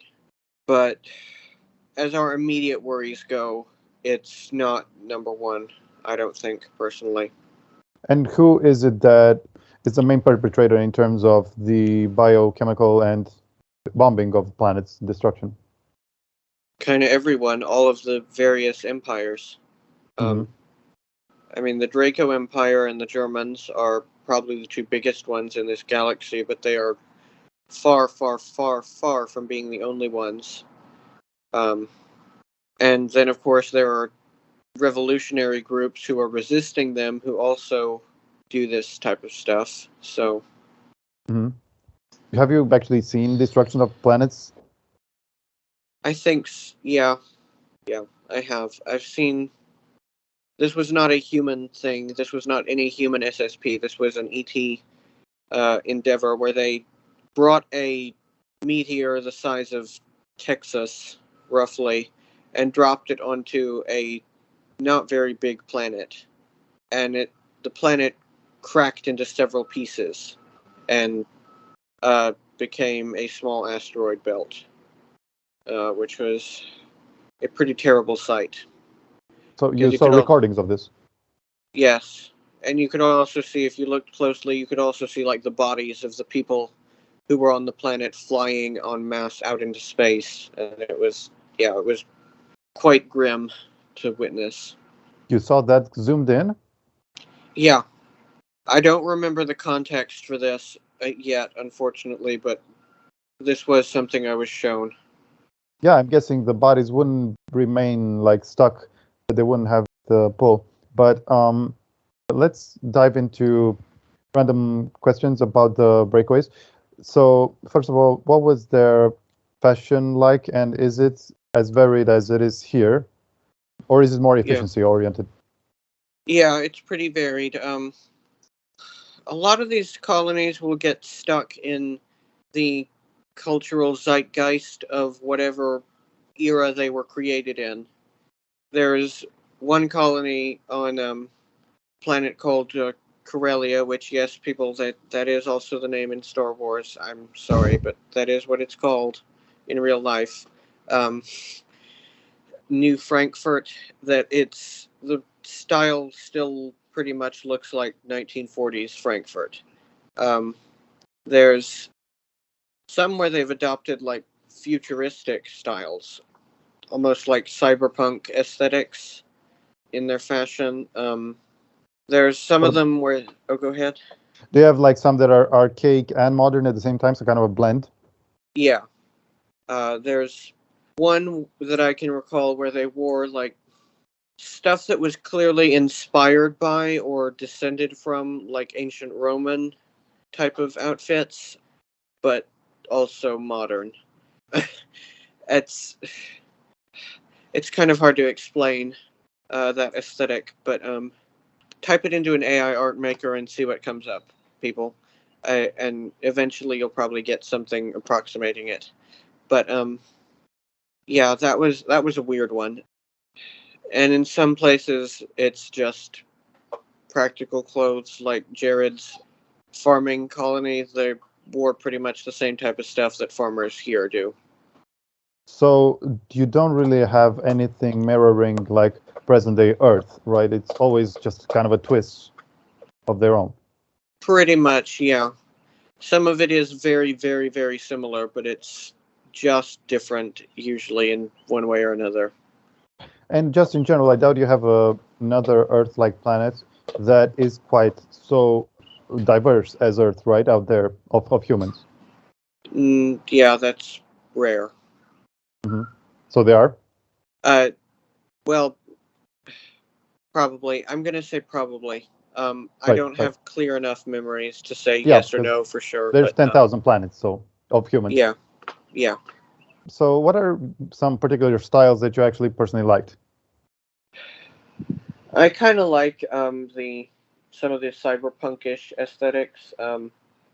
I think that's cool to look at. It's probably pretty painful to wear, a lot of it, because they did show like implants that were like visible under the skin and things like that. So that probably wasn't very comfortable, but it's cool to look at. But otherwise, do you have any golf planets? I think so, yeah. I have a friend who has an altar that was a goth chick, and that's the main aesthetic in this colony. So it's that colony was created from 1990s Germany. So Oh. yeah. And what about your own outfits, both on and off duty? Just a quick highlight. On duty, I wore what was basically an SS uniform, but without the arm patch. These are what my German alters have worn. The others have worn all sorts of things. Off duty, usually just slacks and a dress shirt. Usually not a tie or anything. Just slacks and a dress shirt. That's considered casual in a lot of these places. So that kind of mindset has stuck around. Of like, if you're going to be seen, you dress to impress, even if you're just going to the nightclub or something like that. Yeah, but so it is still very much a social status symbol, right? Oh yeah. I'm guessing they have specialized stores as well, and some lower and some more elite. Oh yeah. Just like here, you shop to what you can afford. Mm-hmm. So what about the advanced cities? Do they still express themselves through like what they wear, or do they kind of become streamlined and uniform past a certain evolvement? Most human species still still have like fashion trends and things like that. That's the general rule among human species, that they're still individualistic. Others, not so much. Insectoids are usually a full hive mind, so they have no individuality whatsoever. Reptilians, it varies. And greys also have no real individuality, most of them. There is one gray species that is actually very much like us in how they think and act. Yeah. I see. So let's jump to the main ways that they generate their energy. Supposing that it's not as it is here, but do they still use like solar or wind? Not really. They mostly use combination between nuclear energy and a plasma-based system. I'm not a technician. I don't really know how this stuff works very well, but that's what they use. There's one very backwards colony that they're still using Tesla coils and things like that, but that's an outlier example that's still very behind the times. I've never encountered a colony that uses gasoline-based energy like we have here. And I'm guessing you're never gonna see like electricity wires either, or plugs. No. Well, plugs, yeah, you do see plugs, but Okay, so you don't they see still wires, use no. wires and they still recharge, but using different generators. Yes. So you still have to recharge your tablets there, right? And yes. Yeah, you do. And when it comes to these handhelds, what's the principal way to interface? Is it neurally or is it gestures? Bit of both. The stuff that's in the military is almost entirely neural. The civilian stuff does usually include gestures to some extent. There is still that kind of divide where the military is still ahead of the populace. I see. And I'm guessing the way you navigate menus and the way you type is orders of magnitude better and faster over there, right? Oh yeah. Typing a lot of the times is completely neural, where you can just put on headphones and think really hard into your computer or your tablet. Google, or not Google, they don't use that word, look up such and such for me and it'll do it. But for like scrolling and things, yeah, that is by hand. Yeah. And since we're on this, what about the languages? Have they branched off to maybe even new languages, or have they Because I know you said the English is still the majority, but Yeah. it must have undergone like little changes as well. And did some civilizations of breakaways even overcome the need for our language, or are they still relying on it? Some of them are more telepathic, but like sometimes you are still going to need to talk. But most of them do speak English that is fairly coherent. Some of them, especially ones where they took like ancient civilizations that are like a couple of thousand years old and then brought them to a whole other planet, they speak a language that evolved on completely different lines from however that language evolved here, so it is totally unrecognizable. And I remember one case where there was this colony that they spoke some type of Proto-Germanic dialect that we didn't even have records of because it had come into existence and then gone away again before that tribe started writing it down. So they speak I guess you could call it a dialect of German, but it bears basically no resemblance to German here. Well, and about the way their lives were affected by AI, to what degree was their everyday life automated by AI? To a pretty big degree, like public transport and most industry runs on AI. There's things like a lot of their not entertainment so much, but like news and things like that are all AI run. Wow, really? Yeah, evacuation systems. But there's still propaganda and stuff. Oh yeah, but it's they programmed it into that. But yeah, it is still an AI. And things like evacuation protocols and things like that, those are all AI run, which has caused some major difficulties before, where places didn't evacuate on time or correctly. And it's, yeah. And what are the majority of the jobs that have remained after this AI kind of majority position? Because I want to paint the picture of how society will look once we get to that level of AI. A lot of things are not going to change. Things like blue-collar jobs, some of them like construction work and shopkeeping and things like that, those are probably always going to be done by human people. But some other things like government positions to some extent is probably going to go away. Probably the position of being a newscaster is going to go away before that much longer. Thank God. Yeah. A lot of entertainment jobs, actors will always be people, but writers are going to probably be replaced with AI, which we've seen that already beginning.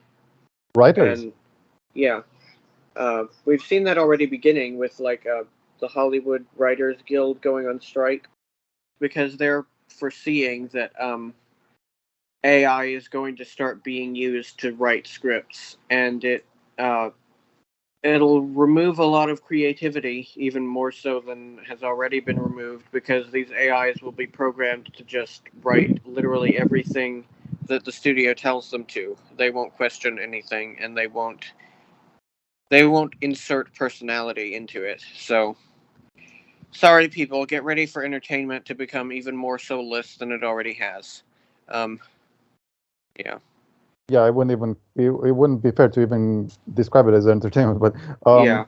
So, but it wouldn't be kind of foolish for them to forego like classical, like sentient human writers because they have the most imagination. I mean, because let's compare that to AI art. I'm guessing their AI art is also lit, right? But I'm guessing they still have physical, like traditional, regular artists there. Yes, they do.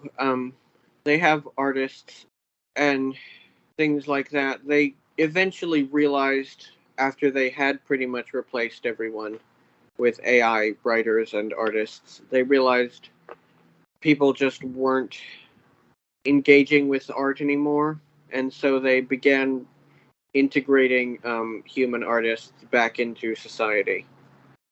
But not so much writers.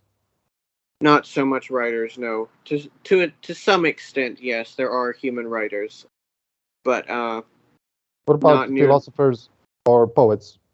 Yeah, those are still pretty much all human, or ET. There are ET philosophers, but they're still sentient, living creatures who do those sorts of things. Mm-hmm. But of course, that's not. Those aren't things that average people in society are really engaged with. So. Mm-hmm. We already went over games in another episode, but maybe you have some in the intervening year, some fresh memories about how they played and, the overall industry of gaming, how varied it is, how entertaining it is, and how the graphics, for example. They do have some really amazing games that are. Some of them are photorealistic, some of them are not, and they look really trippy and like almost like an acid trip. They're like a simulated acid trip. Some of these games out there are. And playing is easier because it's on a headset, and a lot of the interface is neural. There is a basic controller for like directional controls and things like that, but things like object interaction with games, that's all neural. Telepathic, yeah. And yeah, telepathic, and things like that. So gaming is pretty cool out there. Do they even have game developers, or is it also like AI takeover there? It's mostly AI. There is one game development company. I believe their name. They're a Japanese company. They're not Nintendo. Nintendo does exist out there, but they have a different capacity. The main human-based developer out there, I believe, is called Fujikawa something. But being that they're taken over by AI, are they not more soulless, or do they make up for that with, I don't know, being basically as good as real life? I think they make up for it, personally. Okay, and interesting. These AIs, they are programmed to understand what humans like and all of that, so they're not totally soulless like how they would be here. I mean, I'm sure the ones here will eventually learn and it'll become less bad again, but yeah. Do you have a gamer culture and you were a gamer yourself there? Yeah. Damn. Yeah. Online as well, multiplayer? Oh yeah. Yeah, that's definitely a thing.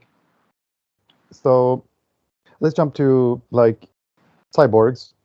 How prevalent are they? And is it true that they are run by just a part of the brain and / consciousness, an alter?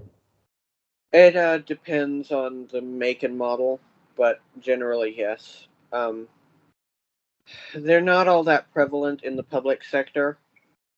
They're kind of the dirty little secret of the Breakaway. People know that they're around, but they will usually probably go their entire lives and never see one. Because they are the domain of the military and the ultra wealthy. And most of these cyborgs are used for, I think, pretty much in order, military combat drone type of people, then sex slaves, and then domestic slaves. And of course, none of those jobs really require very much thinking, so they're not given the privilege of awareness beyond whatever minimal amount is required to do their jobs.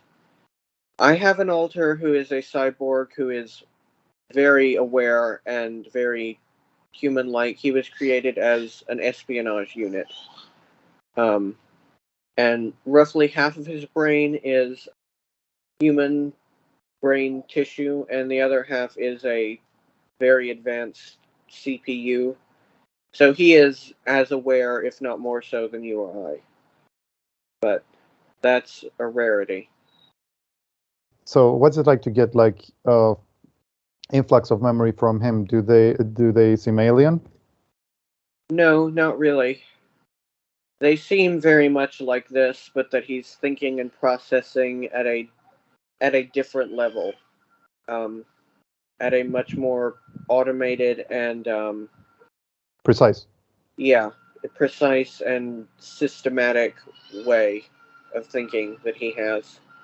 But he is also very emotional and very human, so that makes up for it. It feels like a very, very smart analytical person who also has some pretty amazing abilities. So yeah, that's what that's like. So, but you even have automatons, let's say, that have no brain tissue but are simply fully automated. Is that true? Yes. So it's not like there's a rule that they must be run by consciousness, otherwise the robots will take over or something like that. You do have full robots roaming. Yeah. They're not intelligent enough that they would know to take over. Okay. And so basically the main difference between the breakaway people and us is more this high level of technology as well as quality of life maybe, and the fact that they have reaped just the rewards of being born in that place. Not that they, because you said their IQ was 150, it's not that they're innately better than us. No, it's not. But there is an element of them having been genetically engineered. And if you've ever seen the movie Gattaca, where they design their babies in the womb, that is a thing. So people are on a higher level out there in general than us. And the average life expectancy for just like a blue collar worker is about 400 years. And so in general, they're better off than us. The slaves are not. And the wealthy have a life expectancy of about 1,200 years. And there have been a few cases of the ultra wealthy living for about 2,000 years. So it's, yeah. That's med beds notwithstanding. No, withstanding, yes, that is part of it, because the ultra wealthy have access to that technology. Oh, so it's not that just because they have an immaculate diet or something. No, it's not. So if you were like just a working class, what does the hospital look like there? I'm guessing it's nothing like that, as well as the medicine. I'm guessing the allopathic is really niche, not the main thing they rely on, right? Right. Some things they still are just the same as here, because they still haven't found anything better, which is like in the colony Heinrich grew up on, where there were on Vega Prime, the radiation levels are uncomfortably high. And so, just like here, people did have to take actual medicines to counteract the effects of that, so that they wouldn't wind up with skin cancer or worse. But for other things, no, it's far better. Far better. Yeah, I would think. And what about their recreational drugs and like alcohol, tobacco? Are these still big out there? Yeah, there are drugs. There are designer drugs out there that can do some pretty amazing and some pretty scary things to your brain. So sorry about my neighbor's kids in the background. But they do designer drugs. There's also a lot of plants that are of varying effects that will have different effects based on the properties of the soil they were grown in. For example, coffee. Here, it's just coffee. It has almost no effect except making you probably more awake and aware. But out there, they grow it on this one planet in the Sirius B system, and for whatever reason, the soil there causes the coffee to have the properties of a methamphetamine.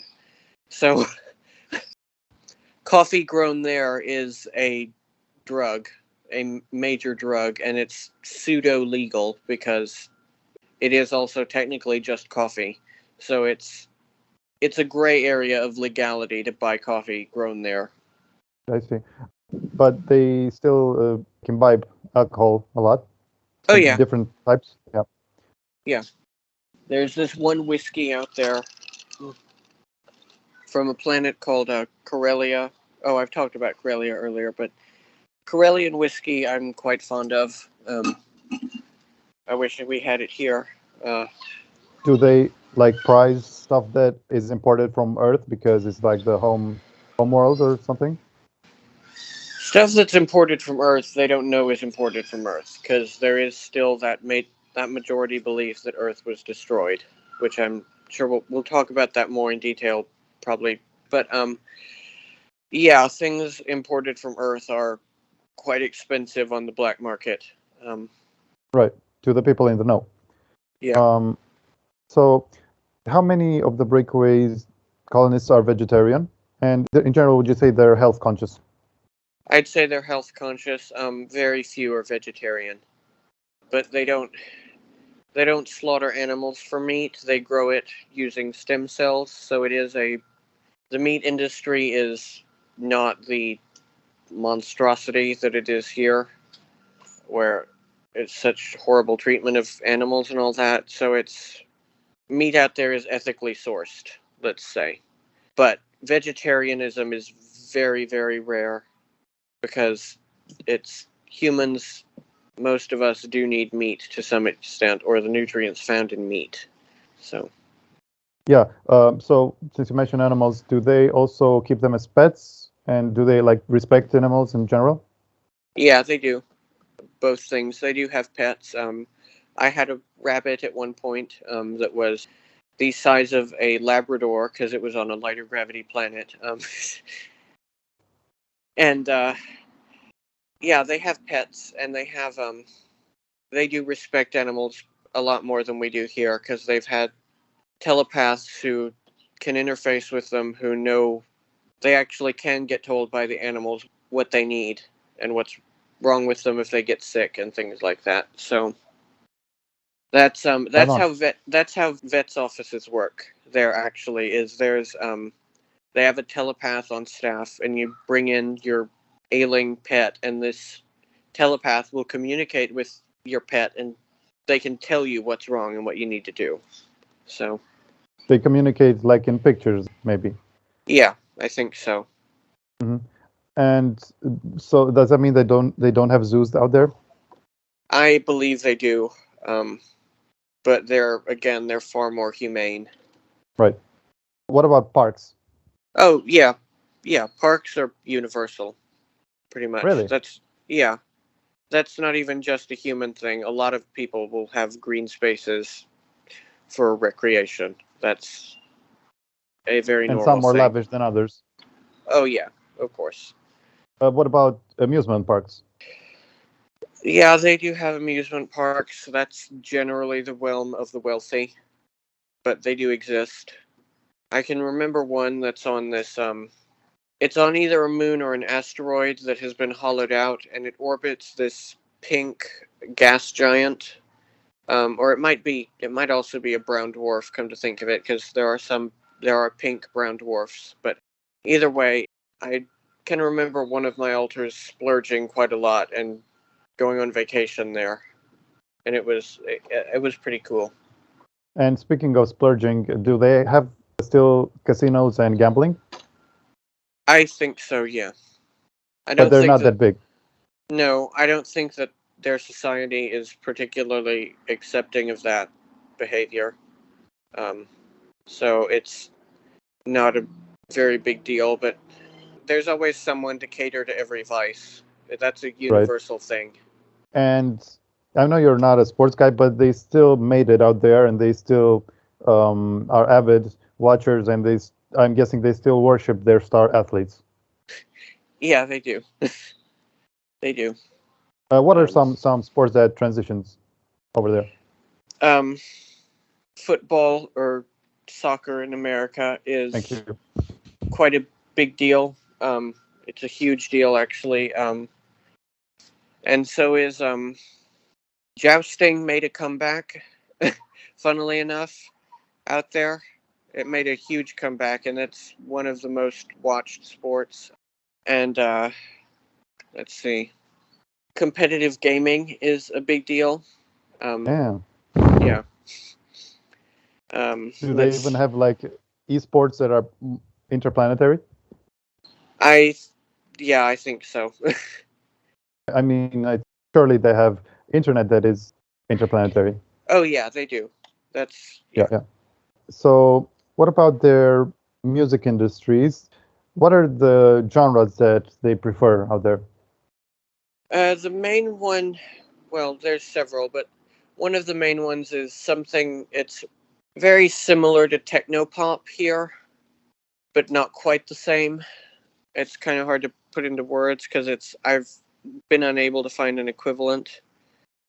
They listen to a lot of classical music and opera, and they have a big genre out there is, of all things, what we on Earth know of as cantopop or Cantonese pop music, and they have a different kind of viewpoint on music because they fully realized and understood the frequencies that are carried through music, so they're very picky about what they listen to, and they'll often listen to certain types of music for therapeutic purposes that can they have ways of determining exactly which music they need to improve their mental health at any given time, and yeah. So, it's less of a corrupt affair, the music industry there? Would you say? Okay, I wouldn't say that, no, because they do also weaponize it, weaponize frequencies in music out there, and they do engage in the trafficking of musicians to some extent. So yeah, because the recent disclosures have shed light on the fact that they even have cloning centers of their own where they write music. Yeah. But how good is that their music compared to ours? Is it on the same level, or is it even better? I personally like it better. And so I tend to listen to whatever I can find here that's the closest. In my personal opinion, it's better. I'm sure it's not everyone's taste. But surely it's not threatened by AI. No, it's not. They've tried that a couple of times and it just didn't work. So they pretty much have given up on that. Oh, last thing about the music. I've heard that the Germans are way into mixture between opera and rock. Yeah, they do have that. Which that's also, to some extent, that's also a part of German culture here. Rock opera is. It's not particularly my taste, but it does do some very interesting things with music that you wouldn't find elsewhere. So, and they must have their share of like stuff that you regard as trash, right? Like unlistenable. Yeah, they do. Some of that techno pop type stuff it's the polar opposite of what I find appealing in music. But I'm very old fashioned, so. Then I was curious also about their main contrivances for getting around. You mentioned maglevs, but I'm sure there's others, like maybe different types of hovercrafts. Yeah, there's maglevs are the main thing for like subways and trams and things like that. But people do have cars they're quite similar to cars here, but they're not quite the same. A lot of them actually have spherical wheels instead of just circular ones, so they can drive side to side or turn on a dime with no trouble. And of course, they don't use gasoline; they use other things in their engines. And they do have small little ships, like for intercity things on a planet. The main thing is actually a TR series craft. Mhm. That's basically, I guess, been kind of converted into a Greyhound bus, sort of, or the equivalent of that, anyway. And for interplanetary stuff, they have these cigar-shaped ships they're built by Northrop Grumman and Boeing. Those are the two main companies who build these. They're very similar to the military ships, but they're prettier and more comfortable because they're, like I said, they're for civilian transports. So that's generally, people leaving their planet is still not that common. So you're generally upper middle class or above if you go on vacation as a civilian to another planet. Yeah. But when it comes to inner city, do you not have the multi-layered, sometimes as you see depicted in futuristic scenarios, of just flying vehicles? I've never seen a place that was purely flying vehicles, no. It's too risky, really. Oh, okay. That you'll. And by the way, since you bring it up, are they AI driven? Not all of them, no. Some of the cars, especially personal cars, are not AI driven at all. The public transit is AI driven, yes. I'm guessing they no longer have like airships, or do they? No, they do have things that look like that, but they don't. They function totally differently. So they intentionally made them look old-timey? Yeah. Like retro-futuristic is one of the main aesthetics in the colonies, which is why it's even kind of trickled down into sci-fi of today a lot, where you'll see these like what people however many years ago thought the future would look like, you know. Huh. But do people not have personal like hoverboards rather than like skateboards? That seems like a natural development. Yeah, they do. They do have those. Those are common. And fun, I guess. Oh yeah, they're lots of fun. They're lots of I'm fun. guessing some of these vehicles also have been incorporated into their racing sports.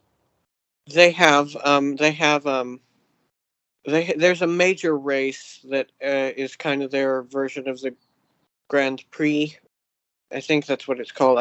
Whatever the giant race is of the cars that happens in Monaco, they have kind of their equivalent of that. That is little personal-sized spacecraft that do laps around this particular space station that's in orbit of Titan.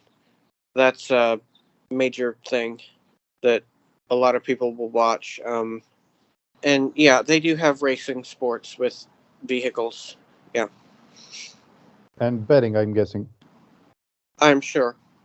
And what about the general trend of the climates and the topographies? Is it too wide to be able to put it in a nutshell, or is it specific pattern? They go for Earth-like planets whenever they can. So roughly 2/3 are on planets that are Earth-like enough that they're comfortable to live on. There can be very wild fluctuations in what the gravity levels are and what the wildlife on those planets are like and things like that, but those are workable situations. The remaining third are underground inside of moons and asteroids and things like that, and I generally prefer, I like sunlight and I like actual fresh air, not recycled air, so I have a preference personally for ones that are on planets. That's just me. Fair enough. And so what's the difference between living in a low gravity environment and a heavy? Low gravity is generally more pleasant. Like, you can carry more things around. It doesn't hurt nearly as much if you happen to fall down. You're less likely to get joint pain.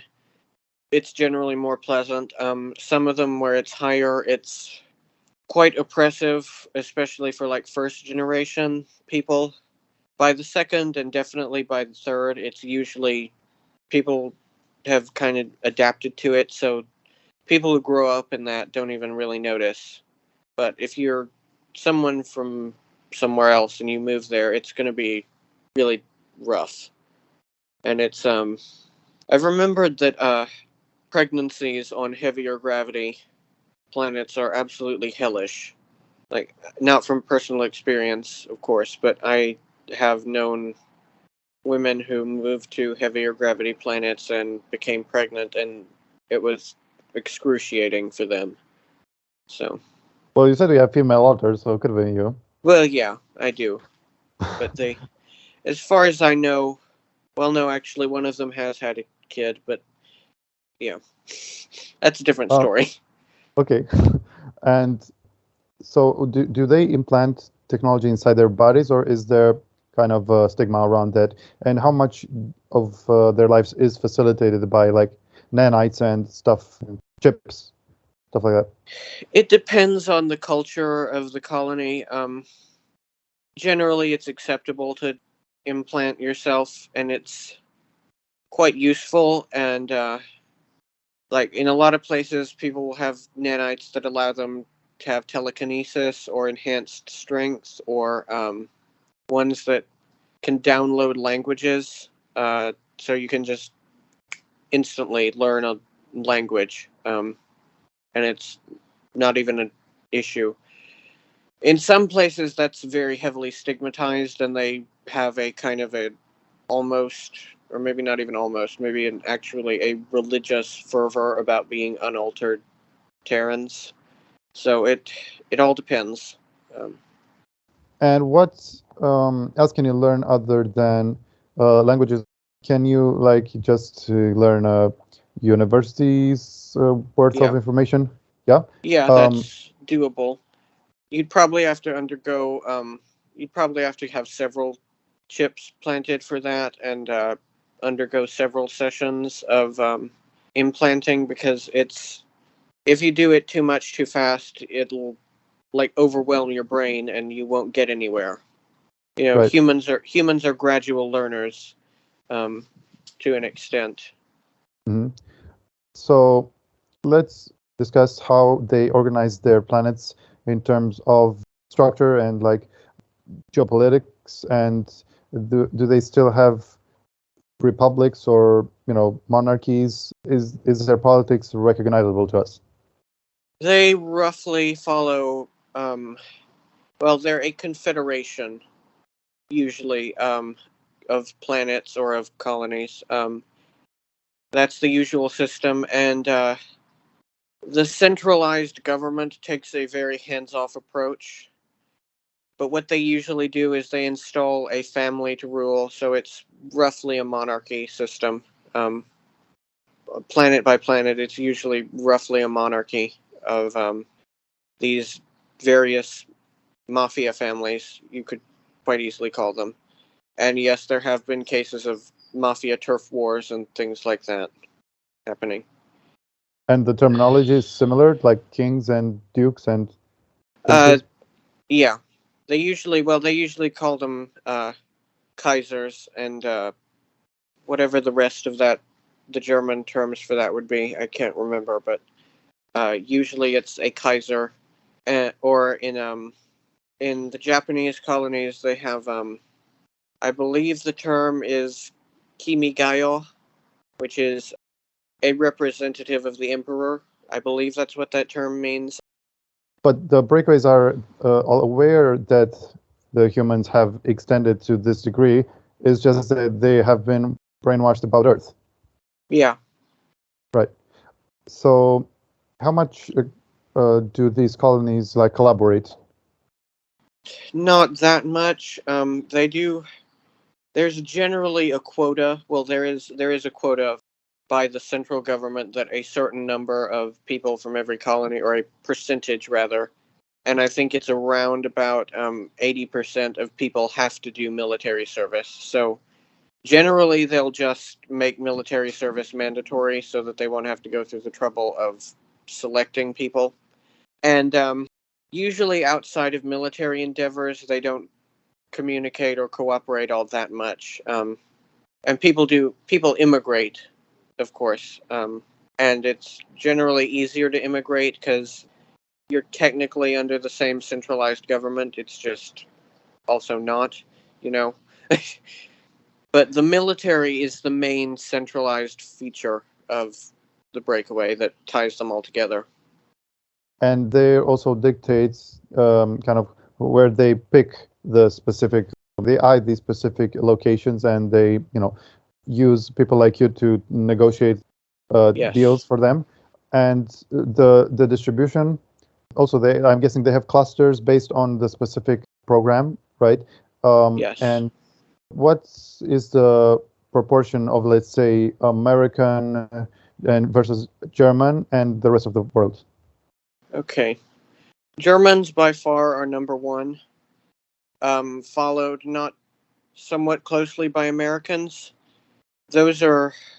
And then also Japanese. Those three make up probably 75% of colonies. And then after them, everyone else. And it's like cemented in that we're not gonna all of a sudden the Chinese are gonna go on a million time travel mission to rescue their ancestors, and they're gonna overnight have a trillion new settlements. I don't know. I wouldn't rule that out. I mean, it's possible. Okay. Yeah. So the nationalities on Earth still factor in majorly, and they even keep their traditions and customs. Yes, they do.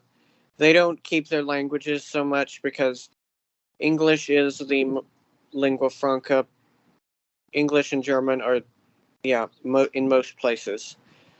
But they do keep their traditions to a pretty significant extent in their aesthetics and in their entertainment and arts and things like that. Yeah, and I'm have to believe that at least certain groups of them, of the planets, of the colonies, also share their culture, and that explains why they switched to the English language in the first place, because if it was just isolated, they wouldn't have needed to change, but in order to make a one universal, right? Yeah, exactly. Yeah.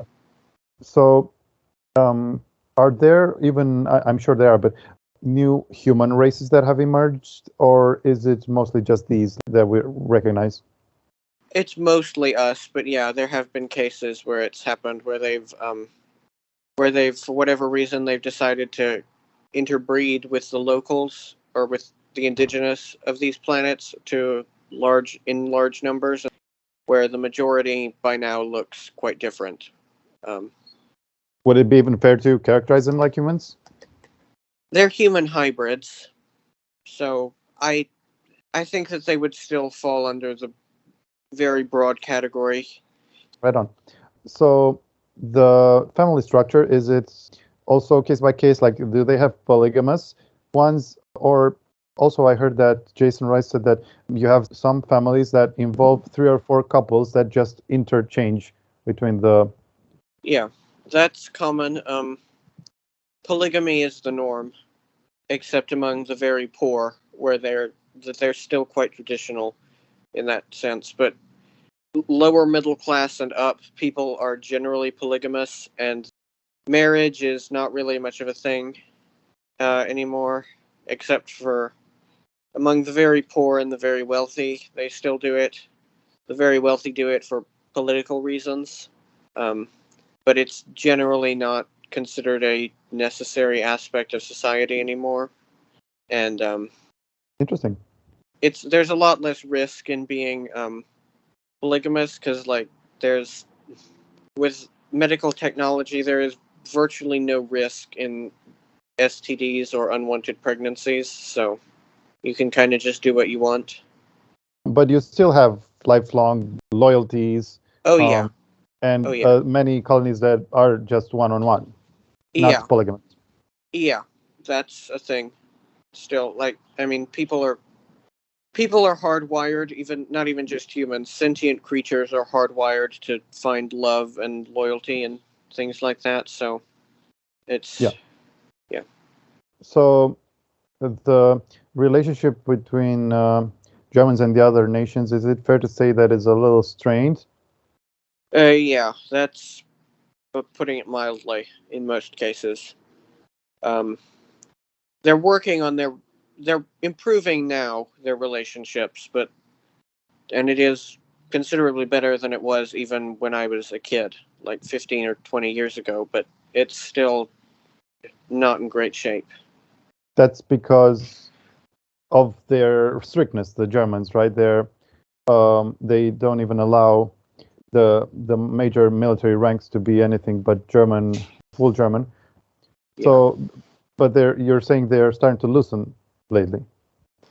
Yeah, they're starting to loosen. They've started some exchange programs where with personnel swapping and things like that, and they've started some cultural programs to expose the populace to other cultures. So they're starting to try and reintegrate themselves to the rest of the breakaway societies, but they have a very long way to go. It'll be decades at least before they're integrated again. Right. And when it comes to your own affinity or relationship with each planet that you are living, do you feel deprived of the spirit of a planet when you're on ships, Yeah. for example, when you live on ships? Yeah, you do. It feels when you're on a planet, and if that's all you've ever known, you're never going to notice it. But the minute you get onto a ship and it's floating in the middle of space, and all of a sudden all the air is recycled 1,000 times over, and there's no real sunlight, and all of that, you start to feel it real quick. So, and for you, immersion was like pretty easy, regardless of where you were, or did you struggle anywhere? Yeah, I immerse myself pretty easily in most places. That's part of why I was chosen for diplomatic work, was because like I blend in really well. Even to look at me, like you probably wouldn't be able to tell particularly what ethnic group I am, and I adapt to cultures very quickly, and yeah. Right. So we went over the telepathy. So when it comes to planets that have achieved telepathic ability, were there any cases where they overshared or like mishaps that you remember, or I don't know? Yeah, that happens. It actually takes a lot of formal training and work to compartmentalize telepathy, to compartmentalize your mind enough to be telepathic and also not overshare and all of that. There are some awkward situations that have come up. Yeah. Yeah. So you basically have to learn to control your thoughts. That's it. Yeah. You have to learn to filter your thoughts in the same way that you filter your speech. Like you wouldn't just walk up to some poor random woman and go, "Hey, you're hot, let's do it." And in the same way when you're telepathic, you have to learn not to just openly think that. Like, yeah. Yeah. The first thing you go to is the gutter, right? The sexual stuff. Yeah. But that's there are other issues that you need to learn to have a private life, even inside your own head. And I guess the only way you'll ever gonna learn is through like being exposed to it. Otherwise, Yeah. yeah. Yeah. So we're all capable. It's just that we've been indoctrinated not to think that way. Yeah. Exactly. What about because I heard that some species have this not necessarily hive mind, but they have this kind of over mind, share collective consciousness that they use as a sort of internet, like Sasquatch apparently. Did you notice that in the breakaways? And if not, did you notice it with ETs? Not in breakaway colonies. I have seen it with ETs, a couple of them. That's more or less how this one reptilian species that are from Epsilon Reticuli, that's more or less how they work. They are individual people, but they do also kind of share a consciousness by uploading their thoughts into this neural network that they've shared. And it's all natural, by the way. These terms are not to imply that it's on a computer of any kind. This is just like the closest thing in our language that people will understand.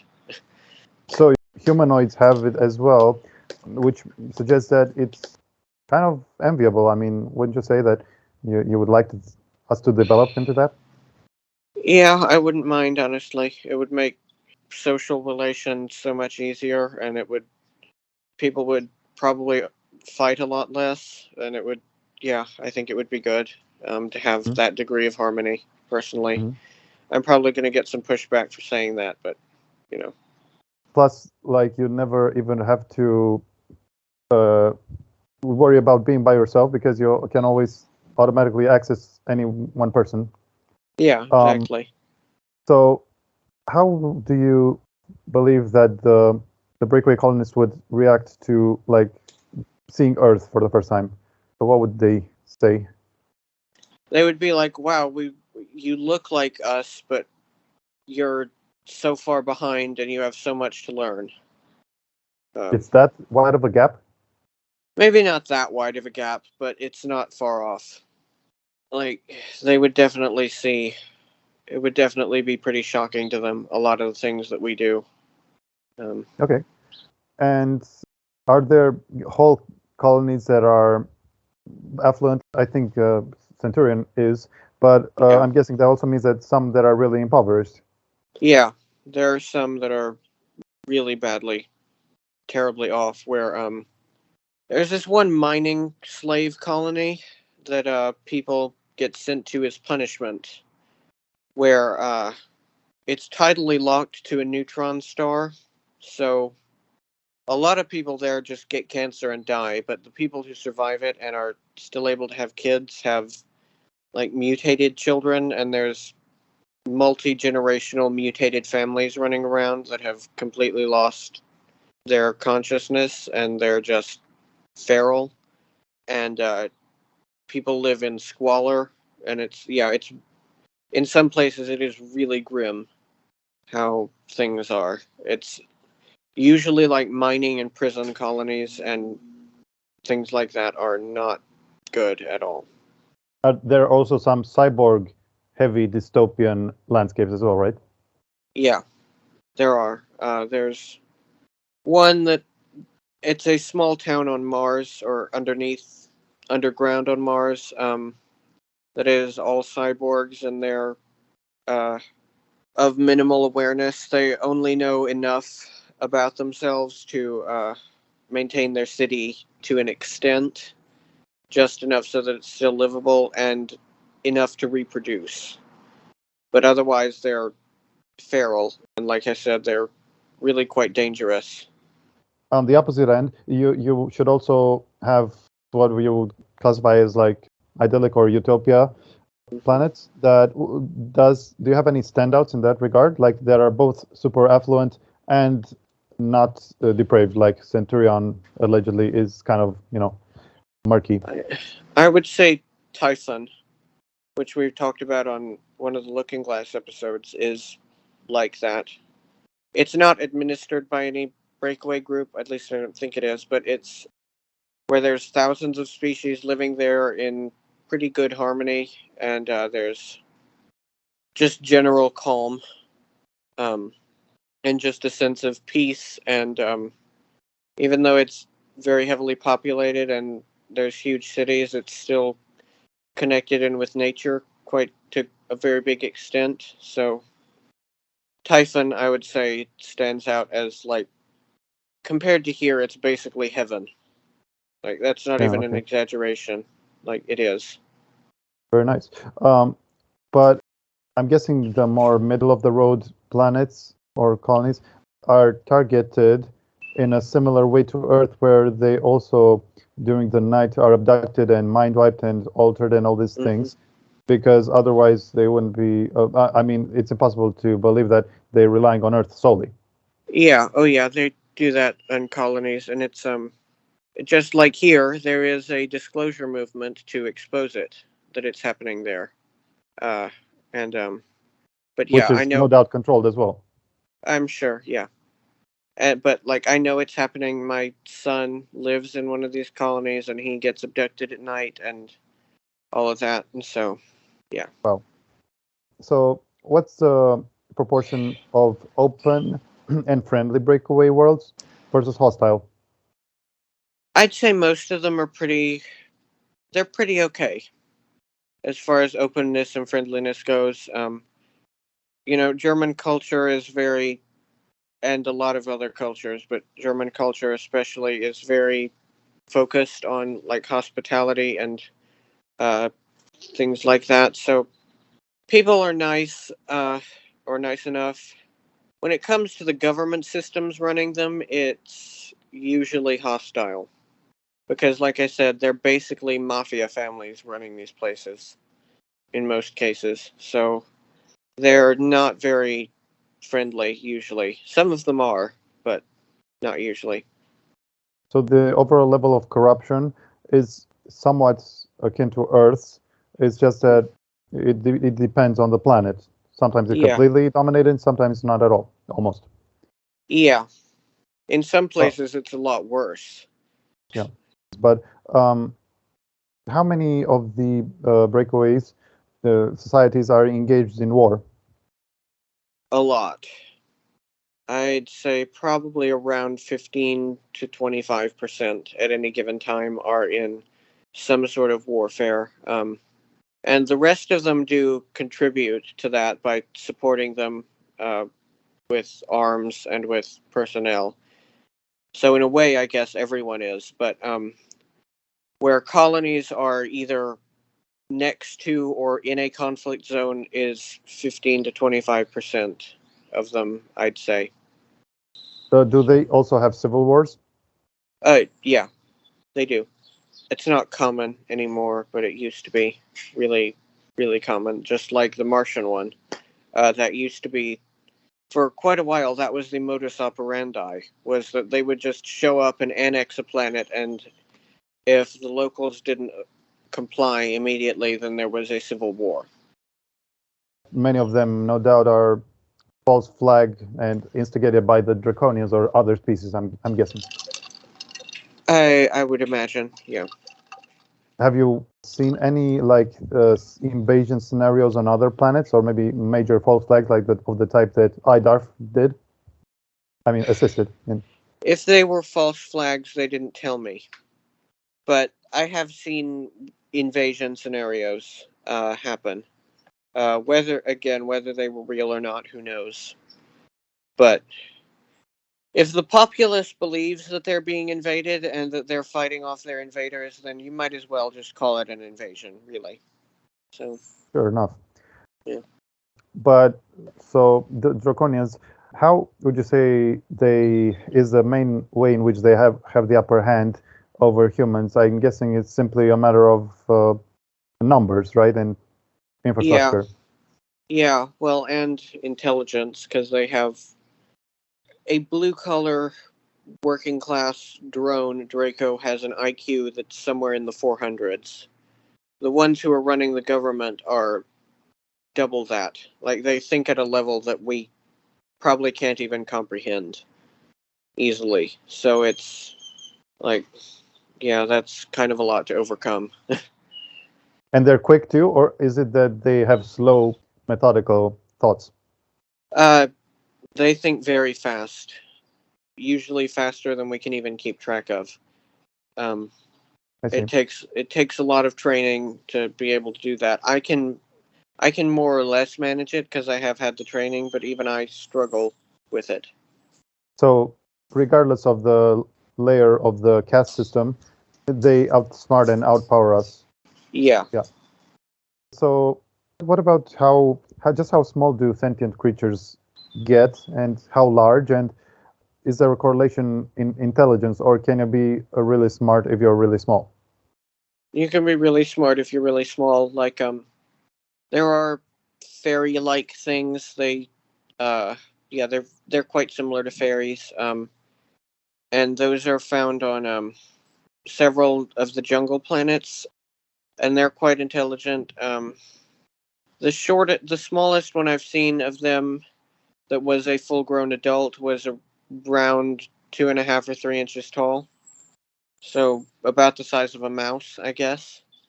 They have wings. They have wings. Their wings are more dragonfly-like than you normally see them, with more like butterfly-like wings in folklore. But otherwise, yeah, they look about like that. So do you suppose that the ones in our mythologies are the same because they are so similar, or? Quite, yeah, probably. Mhm. And in the other direction, there are also like Godzilla-sized things that are intelligent and sentient. So since you mentioned Godzilla, are they reptilian or? No, this was. I'm just saying similar in size. This was actually an aquatic creature that I met, and it was it somewhat resembled a plesiosaurus, but it wasn't. It was a fish. But it was sentient, and yes, it was sentient. just how large? Maybe like 500 feet long, nose to Okay. tail. Yeah. So about the ET populations, which ones were the most agreeable to like humans? Generally other human species who are quite similar to us, and they think about the same as us. So like there's a lot of people like that actually they look just like us, but they're just different. Like they might have green skin, or they might have a set of gills, or they might have wings or things like that, but otherwise they're pretty much the same as us, even in their thinking. One of the friendliest that I've encountered so far to us is, of all things, these humanoid crayfish things. I'm not joking, that's what they are. And they're quite friendly, and they're really funny. Actually, they're hilarious. Let's finish with maybe slight teaser for the possible Jared episode. What type of ruins of ancient races have you like? Is there a way to categorize them, and how prized are they in the breakaways? Very prized. That enables them to reverse engineer technology that they don't have to pay anyone for. When they find stuff in ruins, and he specializes in what were essentially the first humans. Jared does, which are, they go by many names. Some people call them the progenitors. Some people would call them the ancient builder race. That is sick. Where Wow. they looked like us, but they were 30 feet tall, and they spread throughout this galaxy several million years ago. But their abandoned technology is still usable. Like, so they were advanced to a degree that we'd probably struggle to understand. Yeah, that's a hell of a cliffhanger. But yeah, I just want to thank you. I think you did an excellent job. And if not Jared, then surely we will resume with the maybe most dark topic out there, which is in the SSP, which is Montauk. Yeah. If you wish. Well, It's time for us to delve into that. Yeah, I agree.